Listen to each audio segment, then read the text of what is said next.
आत्मवंदन masters. ध्यान ब्रह्म ज्ञान ध्यान साधना और ब्रह्म ज्ञान की टीम आपका दिल से स्वागत करती है, नमन करती है। और सबसे पहले हम अपने पितामह पत्री जी, महाअवतार बाबा जी और ब्रह्मांड के सारे ग्रेट ग्रैंड मास्टर्स को नमन करते हुए आज की ध्यान संध्या का आरंभ करते हैं। एक सुखासन पर बैठकर अपने पांवों को क्रॉस करके अपने हाथों की उंगलियों को क्रॉस कर लीजिए। और जिन्होंने भी चश्मा पहना है वो चश्मा उतार के अपनी आंखों को कोमलता के साथ बंद कर लें।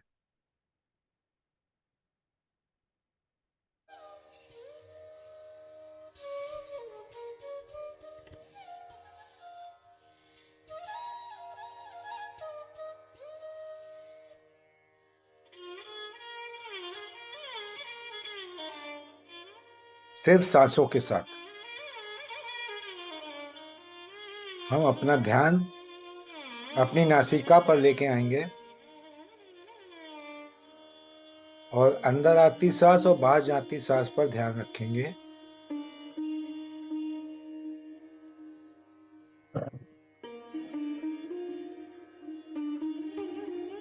एक लंबी गहरी सांस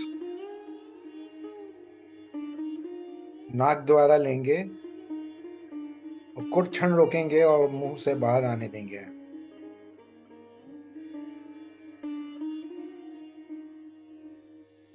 लंबी गहरी सांस लेते हुए मैं 10 तक की गिनती गिनूंगा और उसके बीच का अंतराल 5 तक और फिर 10 तक बाहर।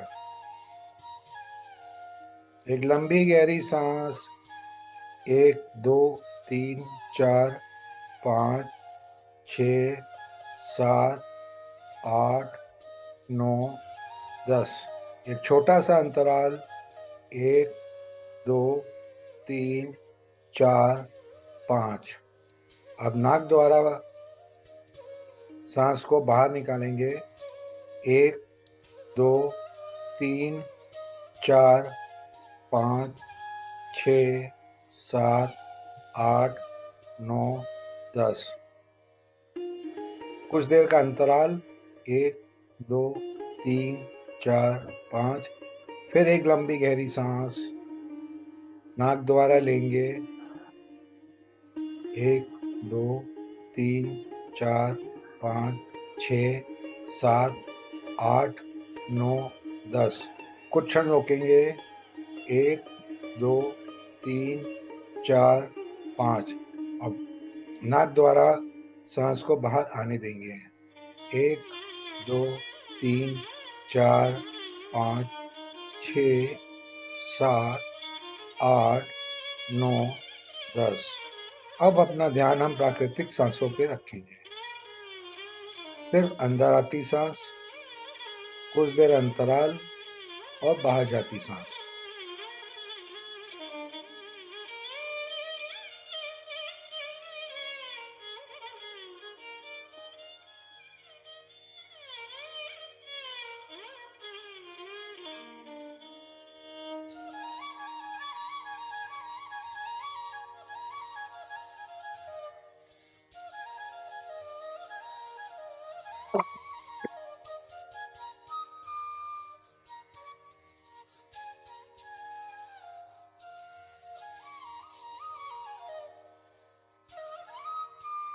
जब हम अंदर आती सांस और बाहर जाती सांस पर ध्यान रखते हैं तो हमारे विचार शून्य होने लगते हैं, शरीर हल्का होने लगता है।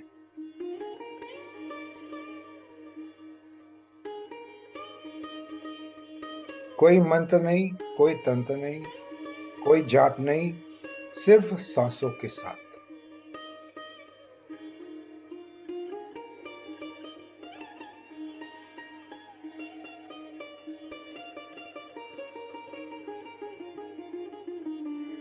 धीरे धीरे हमारी सांसें छोटी, हल्की और कोमल होती चली जा रही हैं।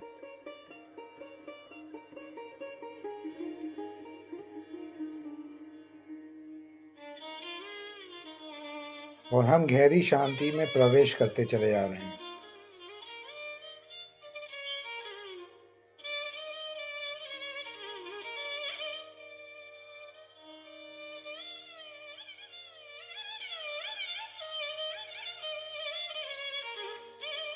हमारा शरीर हल्का होता चला जा रहा है, तनाव खत्म होता चला जा रहा है,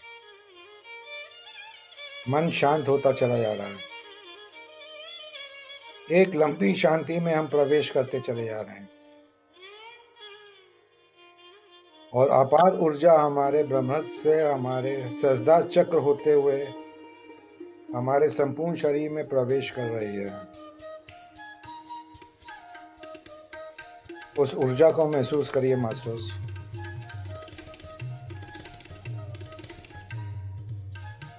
सिर्फ सांसों के साथ।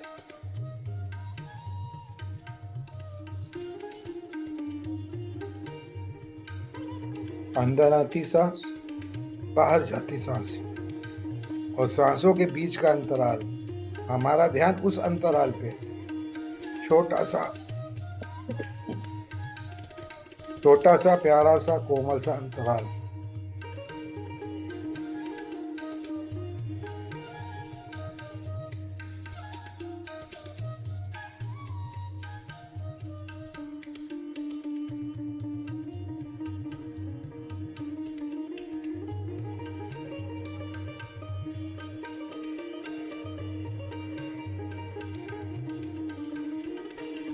अपार शांति हमें महसूस हो रही है।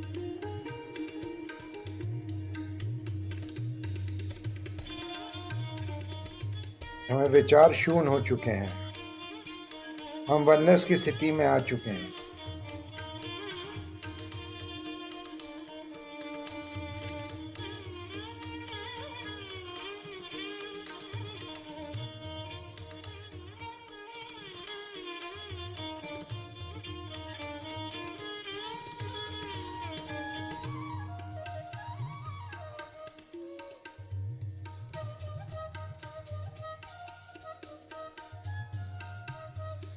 हमें कुछ अनुभव हो रहे हैं,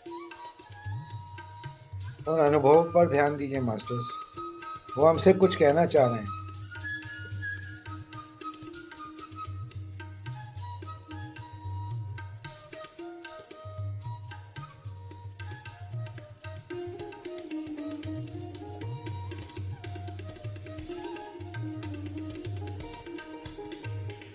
धीरे धीरे हम गहराई में उतरते जा रहे हैं। अपार ऊर्जा हमारे शरीर में प्रवेश कर रही है। प्राण ऊर्जा जो प्रेम रस से भरी हुई है, वो हमारे हृदय तक पहुंच रही है, हमारे हृदय चक्र तक पहुंच रही है और हमारा हृदय उस प्रेम रस से भर चुका है।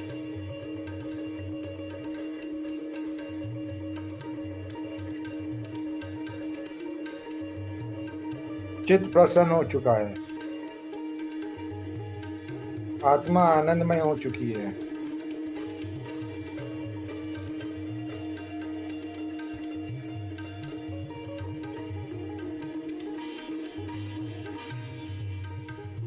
अपार शांति हमें महसूस हो रही है।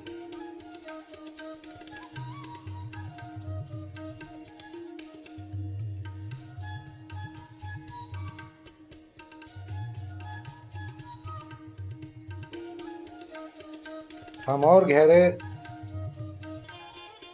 गहराई में उतरते चले जा रहे हैं, ध्यान रूपी सागर में डूबते चले जा रहे हैं।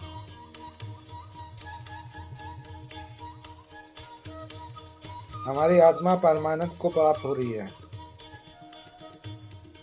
आनंदमय हो चुकी है।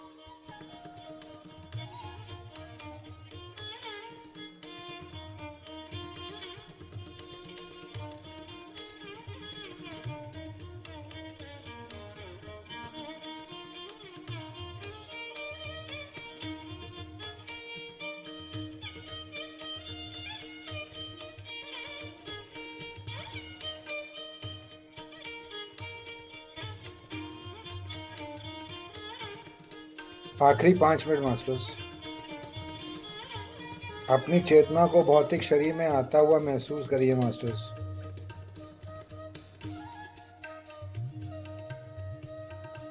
हमारी चेतना ऊर्जावान होकर हमारे भौतिक शरीर में पहुंच रही है।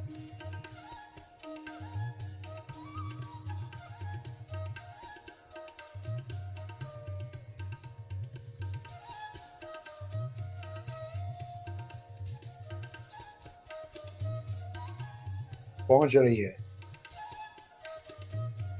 पहुंच चुकी है।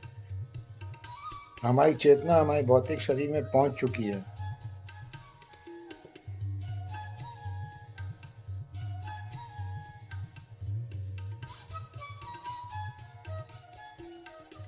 अपने हाथों की उंगलियों को और अपनी पैरों की उंगलियों को हिलाइए मास्टर्स। जहां आप बैठे हैं उस जगह को महसूस करिए। जिस कमरे में बैठे हैं उस कमरे को महसूस करिए। अपने पूरे परिवार को महसूस करिए मास्टर्स। और अपने हाथों को अपनी आंखों पे रखिए।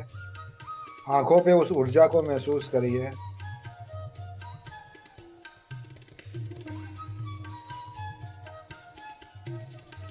और सभी चक्रों को ऊपर अपने हाथ रखकर वहां पे ऊर्जा को महसूस करिए।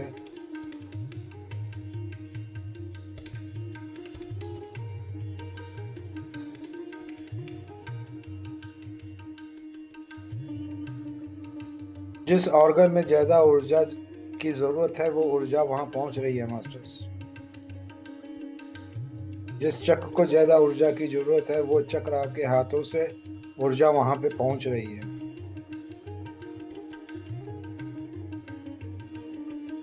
और हमारा शरीर ऊर्जावान हो चुका है।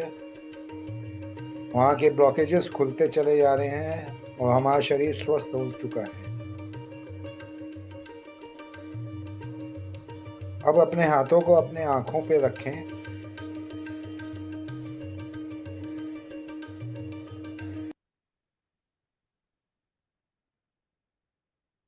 और 5 सेकंड के लिए, 5, 4, 3, 2, 1 और 0। अब आप अपने हाथों को अपनी आंखों से हटा सकते हैं मास्टर्स।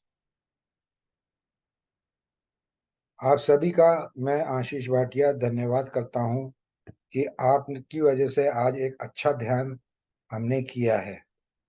और ध्यान साधना और ब्रह्मज्ञान की टीम आज वृंदा मैम का दिल से अभिनंदन करते हुए, नमन करते हुए स्वागत करती है।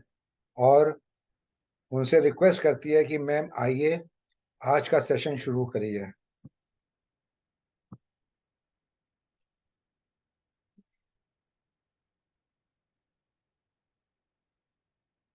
Ma'am unmute. जी, थैंक यू आशीष जी, ये अपॉर्चुनिटी देने के लिए। क्योंकि अभी मेरे मन में आ रहा था कि शो गो मस्ट ऑन, हमेशा चलता रहना चाहिए, किसी का वेट नहीं करना होता है हमें। हमारा जो टाइम है अपने टाइम से हम शुरू करेंगे, और जो है सभी लोग उस समय कहीं भी रहे, अपना जिसको जो चीज जहाँ मिलनी होती है वो वहां पहुंच जाता है ना। जी। तो क्योंकि मास्टर्स आज जो बाबा जी है ना, उनके बारे में बहुत सारे लोग बहुत कुछ जानते हैं, और हो सकता है कुछ लोग ना भी जानते हो। तो मैं थोड़ा सा शॉर्ट में उनके बारे में बता देती हूँ कि बाबा जी कौन थे। क्योंकि जो लोग यूपी या उत्तराखंड वगैरह के हैं उनको सबको पता है बाबा जी के बारे में, क्योंकि नैनीताल में इनका जो है, अल्मोड़ा जिले में इनका है आश्रम। जो नीम करोली बाबा जी है उनका, कैची धाम के नाम से वो प्रसिद्ध है। और मुझे तो बहुत ही चमत्कार वहां पे मिले। क्योंकि जब मैं अपना ही एक्सपीरियंस बता देती हूँ। मैं जब ध्यान कुंभ हुआ था, अ, ये 2000 लास्ट वाला जो हुआ था 21 का, तो उसमें जो है, जब मैं वहां से आगे गई, हम लोग आगे तक के लिए गए थे, महातार बाबा जी की केव तक। वहां से आते हुए हमने जो है हेड़ा खान बाबा जी और नीम करोली बाबा जी के भी दर्शन किए थे। तो जब मैं वहां पर गई, तो क्योंकि हम ग्रुप के साथ गए थे, तो वहां जैसे ही हुआ भाई यहाँ ध्यान करो, यहाँ दर्शन करो, बस अपना ग्रुप के साथ चले आए। तो मुझे ना कुछ फीलिंग्स ही नहीं आई। तो मैंने बाबा जी को बोला कि मुझे ना फिर से आना है, और मुझे एनर्जी अभी और चाहिए आपकी। तो रोज घर में बैठ के प्रेयर करती थी। तो अचानक से मेरी बेटी का जन्मदिन होता है अगस्त में, तो मेरे दामाद ने बोला कि हम जो है इस बार वहां जाएंगे नैनीताल, तो बाबा जी के घर वहां भी जाएंगे, तो आप वहीं चलो, हम लोग वहीं मनाएंगे बर्थडे। तो हम लोग गए और वहां पे आते हुए दर्शन किए वहां, और इतने अच्छे दर्शन हुए कि मैं मतलब, एक तो बाबा जी को जैसे पता रहता है कौन कैसे आ सकता है, तो वैसे ही बुलाते हो। घर से गाड़ी में बैठ के गई और घर पे ही उतरी, उनके दरवाजे पे उतरी और वहीं से बैठ के घर आ गई। इतना आरामदायक सफर था और बहुत अच्छा। अपने दामाद को मैं बहुत सारी ब्लेसिंग्स देती हूँ कि उसने मुझे इस तरह ले जाके दर्शन करवाए। और वहां पे जब मैं पहुंची तो जहाँ बाबा जी बैठते हैं वहां उनकी एक ना चारपाई लगी हुई है बाहर बरामदे में। तो बाबा जी वहीं बैठ के सबसे बात किया करते थे। तो वहां पे जब मैं सब जगह से दर्शन करके आई, मेरा ध्यान में भी मन नहीं लगा, मेरा मन वहीं भाग रहा था कि मुझे वहां पे बैठना है जाके जहाँ बाबा जी बैठा करते थे। तो मैं आके वहां पे बैठ गई, और उसके बाद इतना मुझे रोना आया, मेरे आंसू ही नहीं रुक रहे थे। मुझे नहीं पता वो किस चीज के आंसू थे, लगातार बह रहे थे। कम से कम 15 मिनट में लगातार रोती ही रही वहां पे बैठकर। मुझे ऐसा फील हो रहा था कि बाबा जी मेरे साथ ही बैठे हैं चारपाई पे अपनी, और मैं सीढ़ी पे बैठी हुई थी नीचे। तो लेकिन हाँ, उसके बाद जो क्लींजिंग हुई उसके बाद तो बिल्कुल ही जीवन, सब कुछ ही चीजें बदल गई मेरी। पूरी लाइफ ही बदल गई वहां से आने के बाद, जो दर्शन मैंने उनके किए। क्योंकि ऐसे लोगों की ऊर्जा होती है, वो दर्शन ना ऊर्जा में होते हैं उनके उनके। आप ऐसा नहीं कि आप वहां जाके मूर्ति के दर्शन कराए या आप वहां जाके घूम आए, वो अनुभव होता है एक अपना अपना सबका उस ऊर्जा का। तो मुझे जो अनुभव हुआ वो यही था कि शायद बाबा जी ने मुझे बुलाया, मैंने कहा कि मुझे और ऊर्जा चाहिए आपकी, तो उन्होंने अब मेरे पास बैठ के मुझे वो ऊर्जा दी। तो और वैसे भी बाबा जी के बारे में कहा जाता है कि जो भी उनके दरबार में एक बार पहुंच जाता है वो उन्हीं का हो जाता है। मतलब फिर वो अपना बच्चा समझ के उसकी देखभाल हमेशा करते हैं, फिर उसको कभी नहीं छोड़ते फिर। तो ये बाबा जी का अनुभव है मेरा। और बाबा जी के बारे में जो है, ये नीम करोली इनका नाम है, और ये इनका जन्म उत्तर प्रदेश में हुआ था, 1900 में हुआ था। और इनके पिता का नाम जो है दुर्गा प्रसाद था, और इनका असली नाम जो था वो लक्ष्मी नारायण शर्मा था। और इनको जो है बहुत सारे लोग नामों से जानते थे, क्योंकि इन्होंने अलग अलग जगह पे साधना की थी। इन्होंने नीम करोली बाबा जी ने जो इनको लक्ष्मण दास के नाम से जानते थे, हांडी वाले बाबा, तिकोनिया वाले बाबा, तलैया वाले बाबा, ऐसे करके इनके बहुत सारे नाम थे। और उन नामों के साथ लोग इनको, इनमें से कुछ एक लोग जो है अलग अलग जगह वाले लोग उनके नाम से भी जानते होंगे, है ना। और एक ये बात थी कि इनकी ये विवाहित थे, मतलब इनकी जो शादी कर दी गई थी जब ये बहुत छोटे थे, 11-12 साल के कुछ। लेकिन ये जो है 15-16 साल, जो मेरी राइटिंग में आया है, ये अपनी उम्र इनकी जब 15 साल थी तब से ये ध्यान साधना इनके, इनका मन इसी में भागा रहता था। तो इन्होंने जो है 17, जब ये 17 साल के थे तो इन्होंने अपना जो है, 11 साल में इनका विवाह हो गया, लेकिन ये 17 साल में घर छोड़ के ज्ञान प्राप्ति के लिए निकल गए कि मुझे ज्ञान चाहिए। तो पूरे मतलब काफी जगहों पे ये घूमे, इसीलिए इनके इतने सारे नाम हैं। क्योंकि ये गुजरात में रहे थे तो वहां के लोग इन्हें तलैया वाले बाबा के नाम से जानते हैं। और तलैया वाले नाम इसलिए कि वो तालाब में रह के, खड़े रह के वहां पे साधना किया करते थे। तो अलग अलग जगहों के लोग इन्हें अलग अलग तरह तरह से जानते हैं। इनका नाम ये नीम करोली जो पड़ा है वो इसलिए पड़ा है कि एक बार ये जो है फर्स्ट क्लास में जा रहे थे, तो टिकट चेकर आया तो इनके पास शायद टिकट नहीं था, तो उन्होंने जो है नेक्स्ट स्टेशन नीम करोली था, तो वहां पे इन्हें उतार दिया। और फिर बाबा जी जो है थोड़ी दूर पे अपना चिमटा धरती पे गाड़ के वहां पे ही बैठ गए। और ऑफिशियल्स ने जब ट्रेन चलाने का ऑर्डर दिया तो जो है ट्रेन एक भी इंच नहीं हिली। और सारी कोशिशें हो गई, आके लोग देख भी गए कि कोई खराबी तो नहीं है ट्रेन में, लेकिन कुछ भी नहीं हुआ और वो ट्रेन हिली नहीं। फिर जो है लोगों ने बोला कि वो जो बाबा जी को उतारा है उनको जो है बुलाओ और उनसे माफी मांगो और उन्हें बिठाओ। तब जाके जो है, जब वो माफी मांगी गई, जब वहां पे उन्हें लाया गया, तब जाके ट्रेन चली। लेकिन बाबा जी ने टीटी को कहा कि कभी भी ऐसे किसी भी साधु संत का अनादर नहीं करना, और सबको सम्मान के साथ सबसे बात करना। तब वहां पे जो उस स्टेशन का नाम था, बाबा जी का नाम वही पड़ गया, नीम करोली बाबा जी, है ना। और कैची धाम में जो 1961 में वहां पे आए थे, और 64 में जो है उनका आश्रम बना था वहां।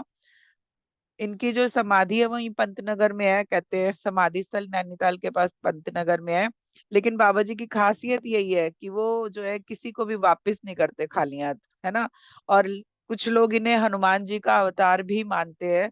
लेकिन उन्होंने मुझसे कहा कि वो अपने इष्ट में इतने एकाकार हो गए थे कि उनके इष्ट जो है अक्सर उनमें प्रकट हो जाते थे। मतलब उन्होंने अवतार से मना किया कि मैं उनका अवतार नहीं हूँ, लेकिन मैं अपने इष्ट से इतना जुड़ा कि वो मुझ में हमेशा जो है, कभी भी जब भी उनको जरूरत होती थी वो अपना रूप का दर्शन देते थे मुझ में। और फिर आपको इनकी, अगर आप जाने तो इनकी प्रसिद्धि का पता इससे चलेगा कि जो एप्पल के मालिक है स्टीव जॉब, और जो मार्क जुकरबर्ग है, और हॉलीवुड एक्ट्रेस जूलिया रॉबर्ट्स हैं, ये जो है इनके शिष्य, मतलब एक तरह से इनको मानने वाले हैं, इनके भक्तों में है। और इनके जो एक विदेशी शिष्य है, वो उन्होंने ही इनके बारे में किताब लिखी, शायद उनका नाम रामदास है, इनके चमत्कारों के ऊपर उन्होंने एक किताब लिखी है। और 15 जून को जो कैची धाम का स्थापना दिवस है, वहां पे जो है मेला लगता है काफी सा बड़ा। और वहां पे बहुत दूर दूर से, विदेशों तक से लोग भक्त आते हैं वहां पे। इनके बारे में ना एक, जो एक दो जो इनके चमत्कार है ना, वो मैं आपको एक चमत्कार जो बहुत ही ज्यादा फेमस है मैं वो बता देती हूँ। कि एक बार क्या हुआ, ये अपने किसी शिष्य के यहाँ पहुंच गए, और रात को, और वो हस्बैंड वाइफ थे, और उनका बेटा जो है वो आर्मी में था। तो ये जो है वहां जाके उनसे उन्होंने कंबल मांगा, और वो कंबल ओढ़ के सो गए। अब वो जब सो गए, तो वो जो हस्बैंड वाइफ थे वो दोनों जन के सिरहाने के पास बैठे रहे कि बाबा को पता नहीं कब किस चीज की जरूरत हो, तो कहीं हम सो जाएंगे तो उनको परेशानी होगी करके, वो सारी रात वहां पे बैठे रहे। अब बैठे रहे तो पता चला कि रात भर बाबा जी जो है वो हिल रहे थे, कुछ हो रहा था शायद कंबल में, लेकिन वो चुपचाप बैठ के देख रहे थे कि बाबा जी शायद खुद उठे, या खुद उन्हें आवाज दे या बताए। लेकिन बाबा जी ने जो है ना, वो कुछ नहीं बोल रहे थे, वो बस कंबल में कुछ चल रहा है ये उन्हें पता चल रहा था। तो जब सुबह बाबा जी उठे, तो बाबा जी ने जो है उन्हें वो कंबल दिया, और कंबल दे के उन्हें बोला कि इसे नदी में बहा दो, इसको खोलना नहीं है। तो जब वो ले जाके उसको ले जा रहे थे, तो उन्हें ऐसा लग रहा था जैसे उसमें बहुत सारा लोहा भरा हो, वो बहुत वजनी था उठाने में। तो तब भी, लेकिन क्योंकि गुरु ने कहा था देखना नहीं है, तो उन्होंने देखा नहीं और ऐसा का ऐसा बहा दिया।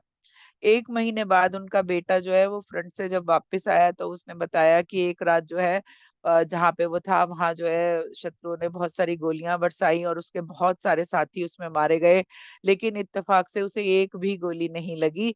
और वो पता नहीं कैसे उस इतनी गोलाबारी में भी वो बच गया।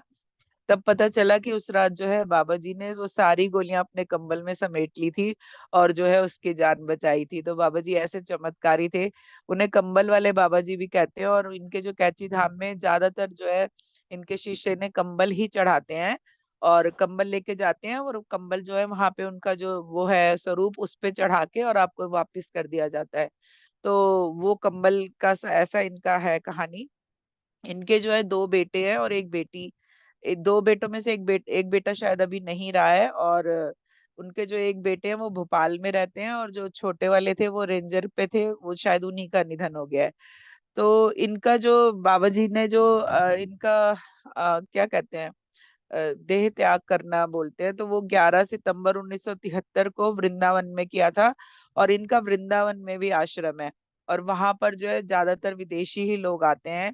तो मास्टर, ये थी इनके बारे में थोड़ी सी जानकारी, जिसको उनके बारे में कुछ भी नहीं पता है उनके लिए, क्योंकि बाबा जी के बारे में तो बहुत बहुत सारी मान्यताएं और बहुत सारी, ये तो मैंने अभी एक चमत्कार बताया, उनके तो बहुत सारे चमत्कार फेमस हैं। और इतने बड़े बड़े भी है कि आप कहो कि उनका शिष्य था, उसने ऐसे ही बोला मजाक में कि भाई अगर मेरी कहीं बाबा जी लॉटरी लग जाती तो मैं एक शानदार सा महल बनाता, घर बनाता शानदार सा। तो वो सुन रहे थे चुपचाप। फिर उन्होंने मजाक में ही बोला कि भाई लॉटरी लगने के लिए टिकट खरीदना पड़ता है पहले। तो वो जो है जा जाके अपना टिकट विकट ले आया, और सच मानिए कि उसके जो है उस टिकट पे लॉटरी लगी, और उसने बाद में अपना मकान भी उसी पैसे से बनवाया।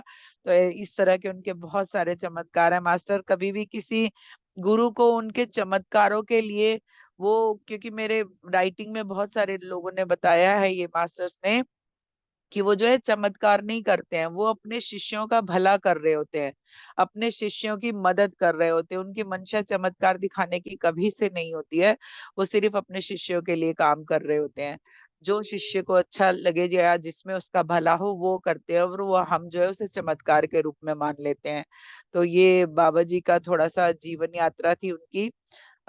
उनके बारे में एक और बात है कि जब वो जब वो इस रूप में अपने आ गए बाबा जी के रूप में, और उनकी प्रसिद्धि हो गई, तो उनके जो है पिताजी एक दिन जो है अपने गांव से दो चार लोगों को लेके उनसे ही अपने बेटे का पता पूछने के लिए उन तक आए कि ऐसे ऐसे मेरा बेटा जो है घर छोड़ के चला गया है, और जो उसके बारे में अगर आप कुछ बता पाए तो जब ये वहां पहुंचे तो उन्होंने भी अपने बेटे को पहचान लिया, और जो है नीम करोली बाबा जी ने भी अपने पिताजी को पहचान लिया। तो कहते हैं कि फिर जो है जब वो पहचान लिया तो उन्होंने कहा कि तुम घर चलो।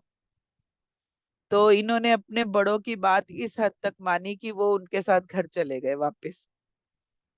उन्होंने कहा कि अगर विवाह किया है तो निभाना पड़ेगा।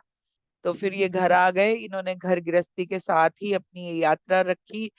इस आप ये समझिए कि वो एक संत थे और उन्होंने अपने पिता की मर्यादा भी रखी, अपनी जो पत्नी को नहीं छोड़ा। ये सब चीजें क्या बताती हैं कि कभी भी इस तरह के त्याग से आप कोई भी रास्ता नहीं पा सकते हो। कि आप सोचो कि आप जो है घर गृहस्थी की जिम्मेदारी छोड़ के आप कुछ बन जाओगे, नहीं। वो नीम करोली बाबा जी की जीवन यात्रा बताती है कि आपको अगर अपनी उच्च एनर्जी में जाना है, हाई एनर्जी में जाना है, तो आपको अपने घर कर परिवार के साथ जुड़ के उनके लिए करके जो आपकी जिम्मेदारी है उसको पूरा करते हुए भी आप ये काम कर सकते हैं। त्याग की और जो है किसी जंगल में जाने की ऐसी कोई जरूरत नहीं है। आपके अंदर अगर शिद्दत है, चाहत है, अगर आप चाहते हैं कि आप अपने को उस रूप में पाएं तो आप वो भी कर सकते हैं। ये बाबा जी के जीवन से मुझे पता चलता है, इस तरह के मैसेज उन्होंने दिए हैं। तो चलिए अब जो उन्होंने बताया मैं वो आपको सुना देती हूँ, बहुत ही एनर्जी वाली है। क्योंकि ये सब जो वो आत्माएं हैं उनकी ऊर्जा, अगर आप ये राइटिंग पढ़ रहे हैं या सुन रहे हैं तो आप एक तरह से उनकी ऊर्जा में है। उनकी ऊर्जा इसलिए क्योंकि वो खुद आके अपनी कहानी आपको सुनाते हैं। तो जो बाबा जी के बारे में मैं बहुत दिनों से सोच रही थी, तो उन्होंने बताया भी कि आप जो है बातें बहुत दिनों से हमसे करना चाहती थी। और बीच में एक जो नई मैं तो कहूंगी बहुत एनर्जी वाली आत्मा भी आ गई थी, उनसे भी बात की, तो वो भी मैं आपको बताऊंगी। तो बाबा जी को जैसे मैंने इनवाइट किया, तो बाबा जी मुझे अपने धाम में जो है वहां कॉट पर बैठे दिखे जहाँ मैं बैठी थी और उनके ऊर्जा को महसूस कर रही थी। फिर मैंने वहां झुककर उनके चरणों में प्रणाम किया और फिर बात शुरू की। तो उन्होंने कहा कि हाँ, हम बात कर सकते हैं, बताओ क्या बात करनी है। क्योंकि हम जानते हैं कि तुम बहुत दिनों से हमसे बात करना चाहती थी, पर क्योंकि आज तो तुम्हें हमारे ही बारे में बताना है, तो इसलिए ये बात करना जो है जरूरी हो गया है। तो फिर उन्होंने कहा कि तुम कुछ ना पूछो, हम खुद ही बताए देते हैं। वो जो है वहां की भाषा अपनी बोल रहे हैं। मास्टर, अगर कुछ लोग खिड़कियां अपनी खोलेंगे तो थोड़ा मुझे भी अच्छा लगेगा कि कोई सुनने वाला है। तो उन्होंने कहा कि तुम कुछ ना पूछो, हम खुद ही बताए देते हैं। क्योंकि हम जो बताना चाहते हैं वो हम जानते हैं कि तुम ये सब तुम्हारे और हमारे बीच में ना रहे। ये तो तुम सबको मैसेज देने के लिए पूछ रही हो। वो कह रहे हैं कि मुझे ये पता है कि जो तुम मुझसे पूछना चाहती हो, तुम कुछ मत पूछो, मैं तुम्हें खुद ही बहुत कुछ बता बता दूंगा। क्योंकि मैं जानता हूँ कि ये जो हमारी बातचीत होगी ये मेरे तुम्हारे बीच में नहीं होगी। ये बातचीत जो है तुम दूसरों को बताने के लिए, उनको मैसेज देने के लिए मुझसे पूछ रही हो। तो फिर उन्होंने कहा कि तो जब ये सवाल सब पूछते हैं कि जिंदगी कैसे जीवे, तो वो कह रहे हैं कि बहुत सारे लोग सवाल करते हैं कि जिंदगी कैसे जिए, जिंदगी कैसे जिए। तो उन्होंने कहा कि आ, तो उन्होंने कहा कि आत्मा पुकारे वो करो, आत्मा जो पुकारे वो करो, है ना। तो आत्मा पुकारे वो करो मीन्स कि आप जब आपकी आत्मा की आवाज होती है ना, आप वहीं पे कनेक्ट हो पाते हो। अगर आपका मन भाग रहा है, आपका मन कहीं नहीं रहा कि मैं यहाँ रहूं, तो आप वहां पे नहीं रह सकते हो। इसलिए उन्होंने कहा कि आत्मा जो पुकारे वो करो।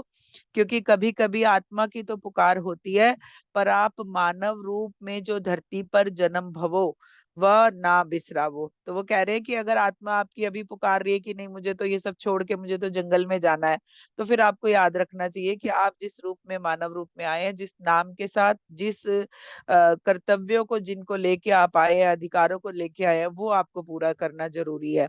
उसको नहीं भूलना है आपको। वो आप जैसे उन्होंने अपनी यात्रा से बताया कि जब पिताजी लेने आ गए तो वो उनके साथ चले गए। तो ये सारी बातें आपको याद रखनी चाहिए, वो कह रहे हैं उसे नहीं भूलना है। तो शरीर रूप में आए, तो सबकी मानन भी पड़ो। वो अपना ही एक तरह से अनुभव बता रहे हैं कि अगर आप शरीर रूप में आते हो तो सबकी माननी भी पड़ती है। जैसे हमने करी गिरस्ती का बोझ डार देओ बप्पा ने, तो वो भी निभाए पर अपना रास्ता ना छोड़ा। तो वो कह रहे हैं कि सबकी माननी भी पड़ती है, जैसे मैंने करी। अब पिताजी ने मेरी शादी कर दी, गृहस्थी का बोझ डाल दिया, तो वो कह रहे हैं कि फिर मैंने जो है वो भी निभाया, लेकिन अपना रास्ता नहीं छोड़ा। काहे कि बार बार इस धरती पर ना आनो पड़े। वो कह रहे हैं कि वो इसलिए मैंने किया कि क्योंकि मैं बार बार धरती पर नहीं आना चाहता था। मुझे धरती पर बार बार नहीं आना था, तो जाके लई हमने वो सब करो जो कि अपने लिए और परिवार के लिए करनो पड़ो। वो कह रहे हैं इसलिए मैंने वो सब किया जो मुझे अपने परिवार के लिए और अपने लिए जो करना पड़ा, वो सब मैंने किया। तो हम बताएं कि हम हनुमान जी के इतनी भक्ति करी कि हनुमान जी को खुद ही बहुत बार हम में आनो पड़ो। बहुत सारे लोग कहते हैं ना वो उनके अवतार थे, तो वो वही बता रहे हैं कि मैंने उनकी इतनी भक्ति कर ली कि कभी कभी वो मुझ में ही प्रकट हो जाते थे, मुझ में आना आना पड़ा उन्हें, है ना। तो फिर उन्होंने कहा कि अपने भक्तों के भले के लिए हम बहुत ही काम किए, पर अपने लिए कुछ ना मांगो। मतलब उन्होंने कहा कि मैंने जो है अपने भक्तों के लिए बहुत कुछ किया, लेकिन कभी भी अपने लिए नहीं मांगा। ऐसा ही होता है मास्टर। देखिए, जो आपके पास पावर होती है ना, वो हमेशा दूसरों के भले के लिए होती है। अगर आप उससे अपना भला करने लगते हो ना, तो फिर वो पावर धीरे धीरे गायब हो जाती है। और वो होती भी आप में आई भी इसीलिए क्योंकि आप भला करने के वे में हो, मतलब एक सोच में हो अच्छी। तो इसलिए वो कह रहे हैं कि मैंने दूसरों का बहुत भला किया, लेकिन अपने लिए कुछ नहीं मांगा। वो तो हमने सभी बाबा पर छोड़ दी। जब विश्वास में आप रहते हो ना, तो वो विश्वास आपका काम करता है। आप जिस भी गुरु में श्रद्धा कर लेते हो, जिस भी नाम में श्रद्धा कर लेते हो, उस नाम से ही आपकी ऊर्जा कनेक्ट होके आपके लिए वो ऊर्जा अपने वे में काम करने लगती है जिसमें आपका भला हो। तो फिर उन्होंने कहा कि देखो, हनुमान जी की एक आदत बहुत अच्छी है कि वो अपने भगत को कुछ भी करे पर उसको अकेला ना छोड़े। हनुमान जी की वो कह रहे हैं एक आदत बहुत ही अच्छी है कि वो चाहे कुछ भी हो जाए, जो उसने जिसने उनकी भक्ति कर ली, एक बार उनका नाम ले लिया, वो उसे कभी भी अकेला नहीं छोड़ते। तो मैंने उनसे पूछा कि आपने अपनी ये स्थिति कैसे पाई। तो उन्होंने कहा कैसे पाई, तो हमने अपने गुरु की सभी बातों का अक्षरश पालन किया। अब गुरु की बातों का अक्षरश पालन किया मतलब कि जो उनके गुरु ने उन्हें कहा वैसा ही उन्होंने किया। तो क्या हम अपने गुरु की आज्ञा का पालन कर पा रहे हैं? अभी मैं समझती हूँ कि मेरे बहुत सारे गुरु रहे, मुझे मेरा मैं इतनी ब्लेस्ड हूँ मैं इस तरह से कि मुझे इतने अच्छे गुरु मिले, इतनी अच्छी ऊर्जा वाले, और उन्होंने मुझे खुद ढूंढा। मतलब मैंने सिर्फ सोचा कि मुझे ये चाहिए और मेरे गुरु मुझे मिलते चले गए। जैसे जैसे बारी बारी में आगे बढ़ती गई, मुझे हर एक तरह की एनर्जी वाले गुरु मिले, रेकी से लेके शिव योग से लेके ओशो, और ये नीम करोली बाबा जी, महातार बाबा जी, ये सब मैं गुरु रूप में इन्हें मानती हूँ। पितामह आए सही समय पर। पितामह आए तो मैंने जो है ध्यान से जुड़ के उनकी बातों का पालन करके जो है, एक तरह से मैं तो सभी को कहती हूँ कि पितामह ने जो इतनी सारी चीजें आपको दी हैं, जो उन्होंने अपने सूत्र बताए हैं, अगर आप वो सिर्फ सूत्र भी पालन कर लो ना, तो आप अपने आप आगे बढ़ जाओगे। क्योंकि ये सारी ऊर्जा जो है, गुरु क्यों कहते हैं कोई बात, वो कहते हैं किसी को जज नहीं करना। पितामह कहते हैं किसी को जज नहीं करना, जो वो कर रहा है वो अपने लिए कर रहा है। तो वो क्यों कहते हैं किसी को जज नहीं करना, क्योंकि अगर आप जज कर रहे हो ना, तो आप बैठ के उसके बारे में बातें करोगे, तभी तो जज करोगे ना। तो जब बातें करोगे तो कहीं ना कहीं आप उसने जो किया, कहीं ना कहीं आप उससे कनेक्ट हो जाओगे, जाने अनजाने आप उन एनर्जी से कनेक्ट हो जाओगे। तो इसीलिए वो कहते हैं कि देखो, अगर कोई गलत कर रहा है, सही कर रहा है, तो वो अपने लिए कर रहा है, उसे अपने आप करने दो। तो ऐसे बहुत छोटी छोटी बातें जो आपको लगता है कि इससे क्या फायदा, इससे क्या। अब वो कहते हैं कि वननेस में रहो, है ना। सामने अब वननेस कैसे आएगी? वननेस ऐसे नहीं आएगी कि आप जो है कहो ये बड़े हैं, ये छोटे हैं, ये सीनियर है, ये जूनियर है। इससे कहाँ वननेस आ रही है? ये तो ऑफिशियल ही है। आप समझो कि ऑफिस में काम कर रहे हो, उसमें वननेस है। वहां पे एक बॉस है, एक जो है बिल्कुल नीचे है, एक बीच में है, कहीं कहीं ऐसे पोस्ट वाइज है। तो हम वो वननेस नहीं चाहिए ना हमें। हम ऑफिशियली नहीं काम कर रहे, हम आत्मा के लेवल पे पहुंच चुके हैं। आत्मा के लेवल पे तभी आप पहुंचोगे जब आप समझोगे कि मैं जो हूँ वही आप भी हो, और जो आप हो मैं ये समझूंगी कि मैं भी वही हूँ। ऐसा नहीं कि मैं बहुत एनर्जी में हूँ और आप तो भाई बहुत तुच्छ प्राणी है। ऐसी कोई सोच किसी को रखनी ही नहीं है। मैं सबको मना करती हूँ कि ये सब मत कहिए कि छोटा बड़ा ऊंचा नीचा, है ना, आप सब अगर आपने पहले दिन पहले घंटे 1 घंटा भी ध्यान कर लिया ना, तो आप जो है पुराने ध्यानी हो गए, उस समय 1 घंटा पुराने ध्यानी हो गए। तो इसलिए आप समझिए कि पितामह के सूत्रों को आप फिर से पढ़िए और जाके समझने की कोशिश कीजिए कि उनका एक एक सूत्र जो है आपकी लाइफ बदलने के काम करेगा, ऐसा वो कहते हैं। तो ऐसे ही उन्होंने कहा कि मैंने अपने गुरु की आज्ञा का अक्षरश पालन किया। जब हम 15 वर्ष के थे तभी से कड़ी तपस्या थी की थी। वो तपस्या में हम कई दिन अकेले साधना में रहे, हमने अपने को कुछ समय के लिए इस दुनिया से अलग किया और गुरु के बताए रास्ते पर चले। उनको जो है 17 साल की उम्र में ज्ञान की प्राप्ति हो गई थी। ज्ञान की प्राप्ति मीन्स कि अपने अंदर आत्मा है का अनुभव हो जाना, है ना, और उससे ऊपर हाई लेवल की एनर्जी को महसूस कर पाना। तो ऐसा कोई दिन अचानक से होता होगा, लेकिन मुझे नहीं उसकी समझ है। लेकिन जितने रोज रोज आप ध्यान कर रहे हो ना, रोज रोज आपका लेवल अप हो रहा है। ऐसा नहीं कि आज का ध्यान वेस्ट गया। अगर आप ध्यानी हैं, ध्यान करते हैं डेली, लेकिन आपको अपनी ऊर्जा भी बचा के रखनी है मास्टर। क्यों? क्योंकि अगर आप 1 घंटा ध्यान कर रहे हो और आधा घंटा आप गॉसिप्स कर रहे हैं, तो वो ऊर्जा चली गई आपके ध्यान की। इसीलिए जो है मौन का बहुत महत्व बताया उन्होंने, शब्दों की वैल्यू बताइए, क्योंकि शब्दों में ऊर्जा है।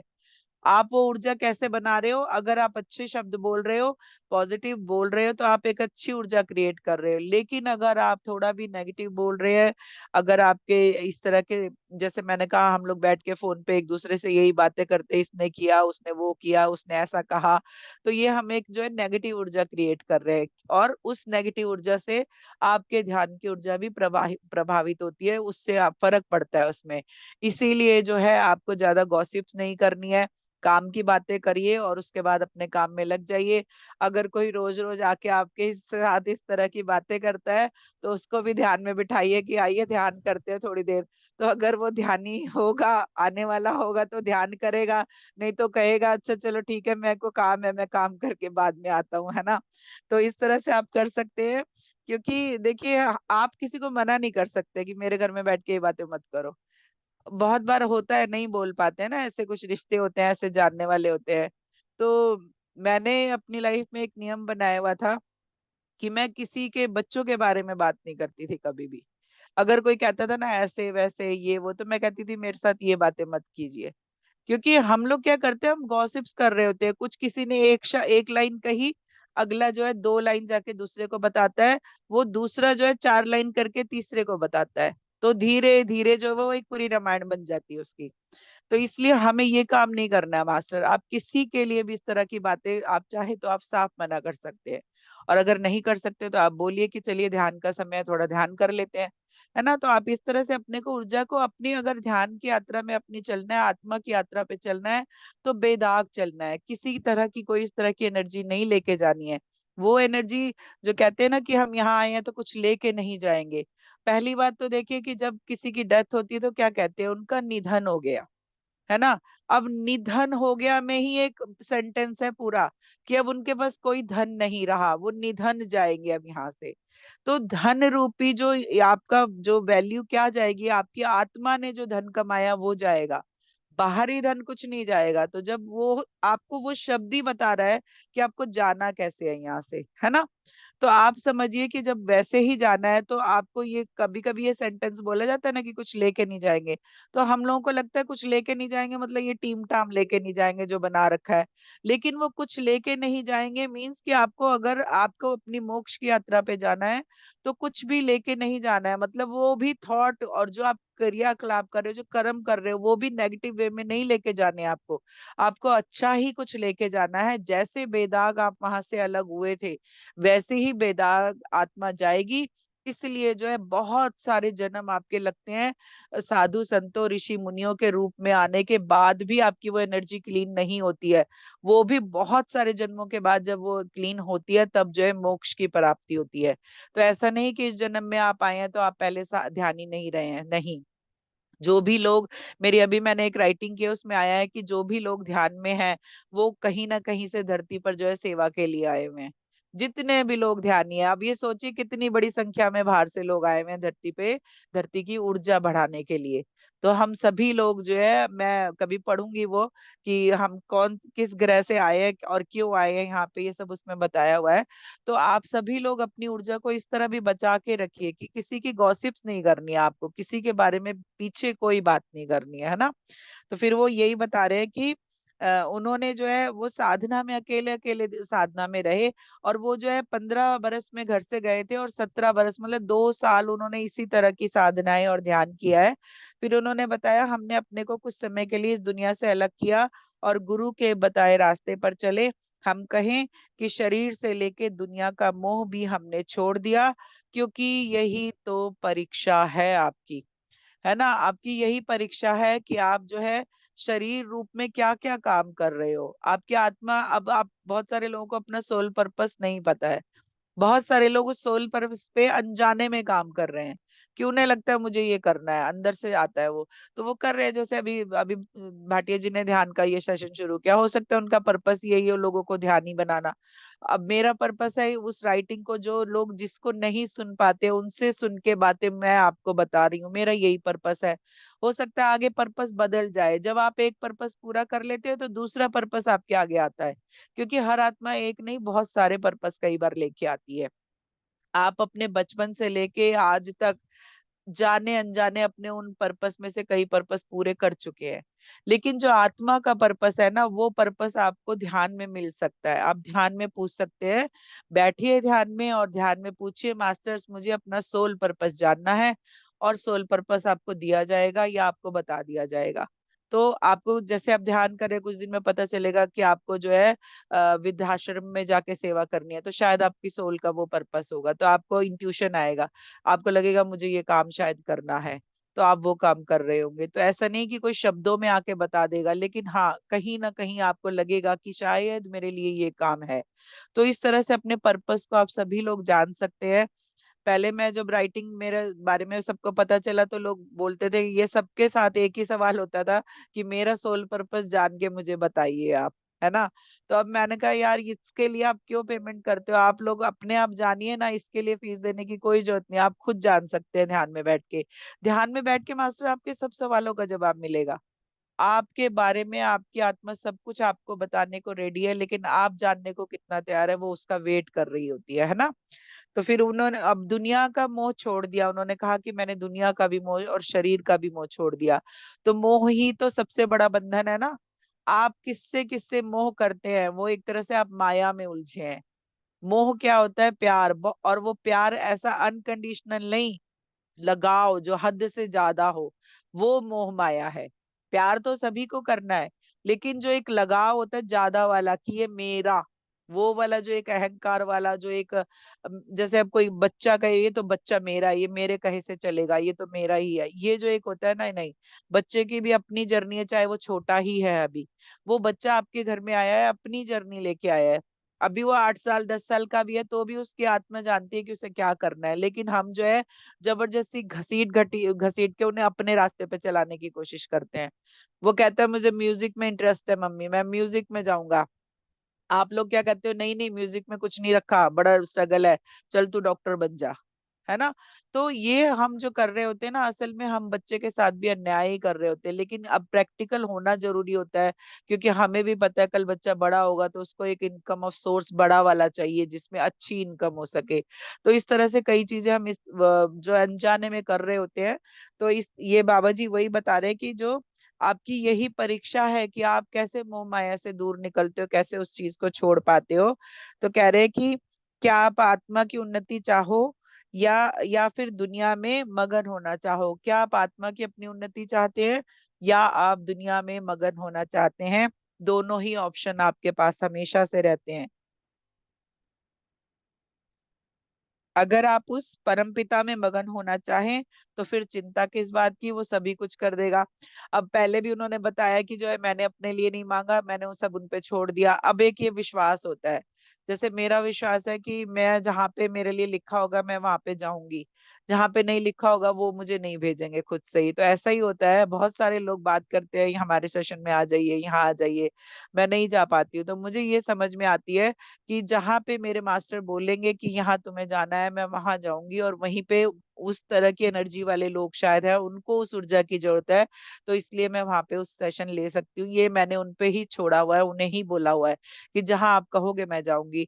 तो एक विश्वास होता है, ये इस मामले में है। लेकिन मेरा वैसे भी अपनी लाइफ के लिए भी विश्वास है कि जो वो करेंगे मेरे लिए हमेशा अच्छा करेंगे। तो आप एक विश्वास के साथ रहते हैं ना, तो फिर वो जो है ईश्वर आपकी उंगली खुद पकड़ लेते हैं। देखिए, अगर आपने उनकी उंगली पकड़ी है ना, तो आप क्या हो, आप एक शैतान बच्चा हो दुनिया की भीड़ में, है ना। अभी कहीं कोई चॉकलेट की दुकान आ गई, कहीं जो है कुछ और आ गया, तो आप क्या करोगे, हाथ छोड़ दोगे और उस दुकान पे भाग जाओगे। लेकिन अगर उनको आपने कहा कि आप मेरा हाथ पकड़ो, तो अब उन्होंने अगर आपका हाथ पकड़ा है तो वो कभी आपको नहीं भटकने ही नहीं देंगे, आप जा ही नहीं पाओगे।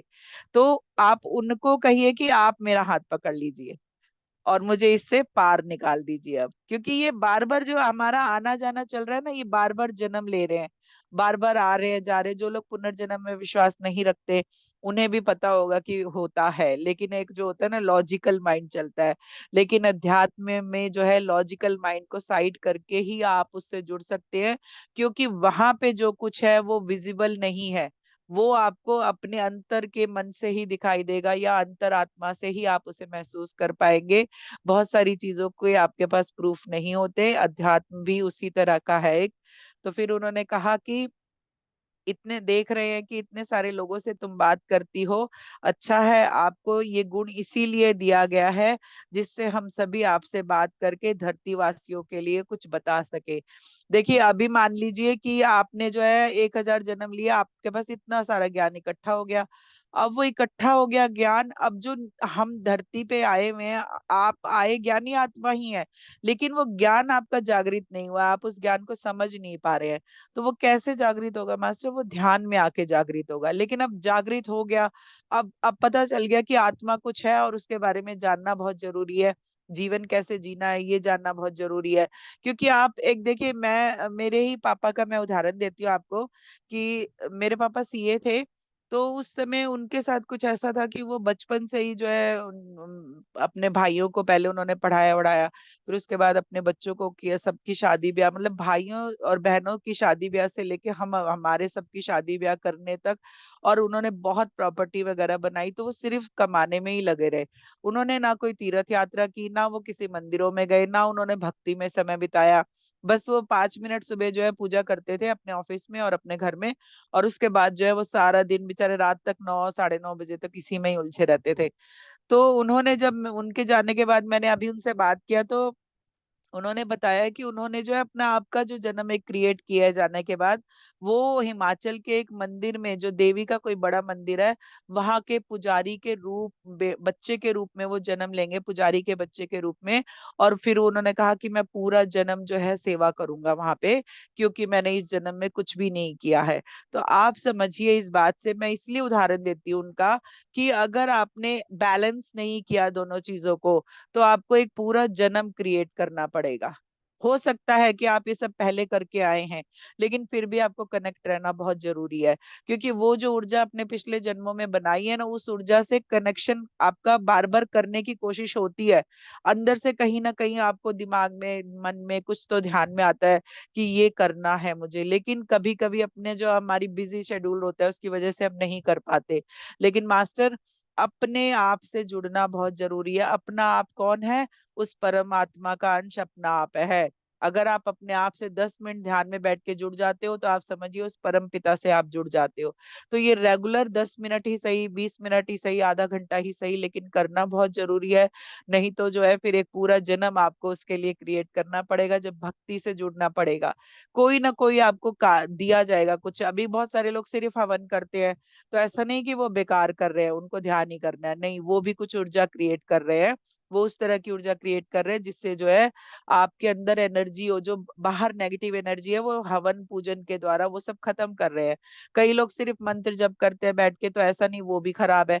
हर एक आत्मा अपने एनर्जी लेवल को मेंटेन करने के लिए किसी ना किसी चीज से जुड़ी रहती है। कुछ लोग यात्राएं ही करते रहते हैं, मैं भी 2-3 फैमिलीज को जानती हूँ, वो हर जो है हर दूसरे महीने वैष्णो देवी जाते हैं। तो क्या वो खराब है? नहीं खराब है। लेकिन आप एक बात और समझिए, मास्टर मेरी जो है ऐसी होती है राइटिंग, क्योंकि मैं लॉ इस तरह की बातें भी थोड़ी बहुत मुझे लगता है कहाँ पे बताना है, वो मास्टर खुद आते हैं और खुद बताते हैं। आप सोचिए कि सारी चीजें आप अधिकतर देखिए, जितने भी धाम है ना, अधिकतर धाम पहाड़ियों पे चढ़ के हैं। बड़े बहुत सारे तो बहुत दुर्गम स्थानों पर है जहाँ पे चढ़ना भी मुश्किल है, जाना भी मुश्किल है नॉर्मल इंसान का। वहां के लिए फिटनेस चाहिए पूरी। इसीलिए जो है अपनी उम्र रहते ही इन सब जगहों पे आप जाके आइए, घूम के आइए। अब केदारनाथ अब कोई मुझे कहेगा तो भाई मुझे तो पूरी सेवा चाहिए होगी कि मैं हेलीकॉप्टर से वहां उतरूं और वहां भी किसी सवारी से वहां जाऊं। अब ऐसा तो नहीं है कि वो जो है 13 किलोमीटर या कितने है, मैं वहां पैदल चल के चली जाऊं। तो अपनी उम्र में अगर आप जाना चाहते हैं जा सकते हैं, जहां भी आपका मन है, श्रद्धा है, विश्वास है, वहां जाइए जरूर। और सिचुएशन ऐसी पड़ती है कभी कभी, हम लोग कहते हैं ना कि अरे अभी करेंगे, जवानी में करेंगे तो बुढ़ापे में क्या करेंगे। अरे यार, बुढ़ापे में करने लायक रहोगे तब तो कुछ कर पाओगे ना। अभी आप कहो कि आज 65 साल के इंसान को आप वैष्णो देवी कहो चलो, तो क्या वो चलने लायक है? इसीलिए अपने आप को उस समय तक के लिए आप पूरी तरह इस तरह रखिए कि आप जाइए। तो मैं बता रही थी कि सारे धाम ऊपर ही क्यों हैं। सब धाम, अधिकतर धाम एनर्जी वाले आप देखिए ऊपर है सारे।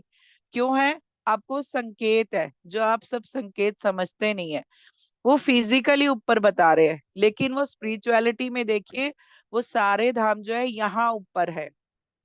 आपकी वो यात्रा यहाँ की है, क्राउन चक्रा पे वो सब देवी धाम है। क्राउन चक्रा पे ही सारे धाम है।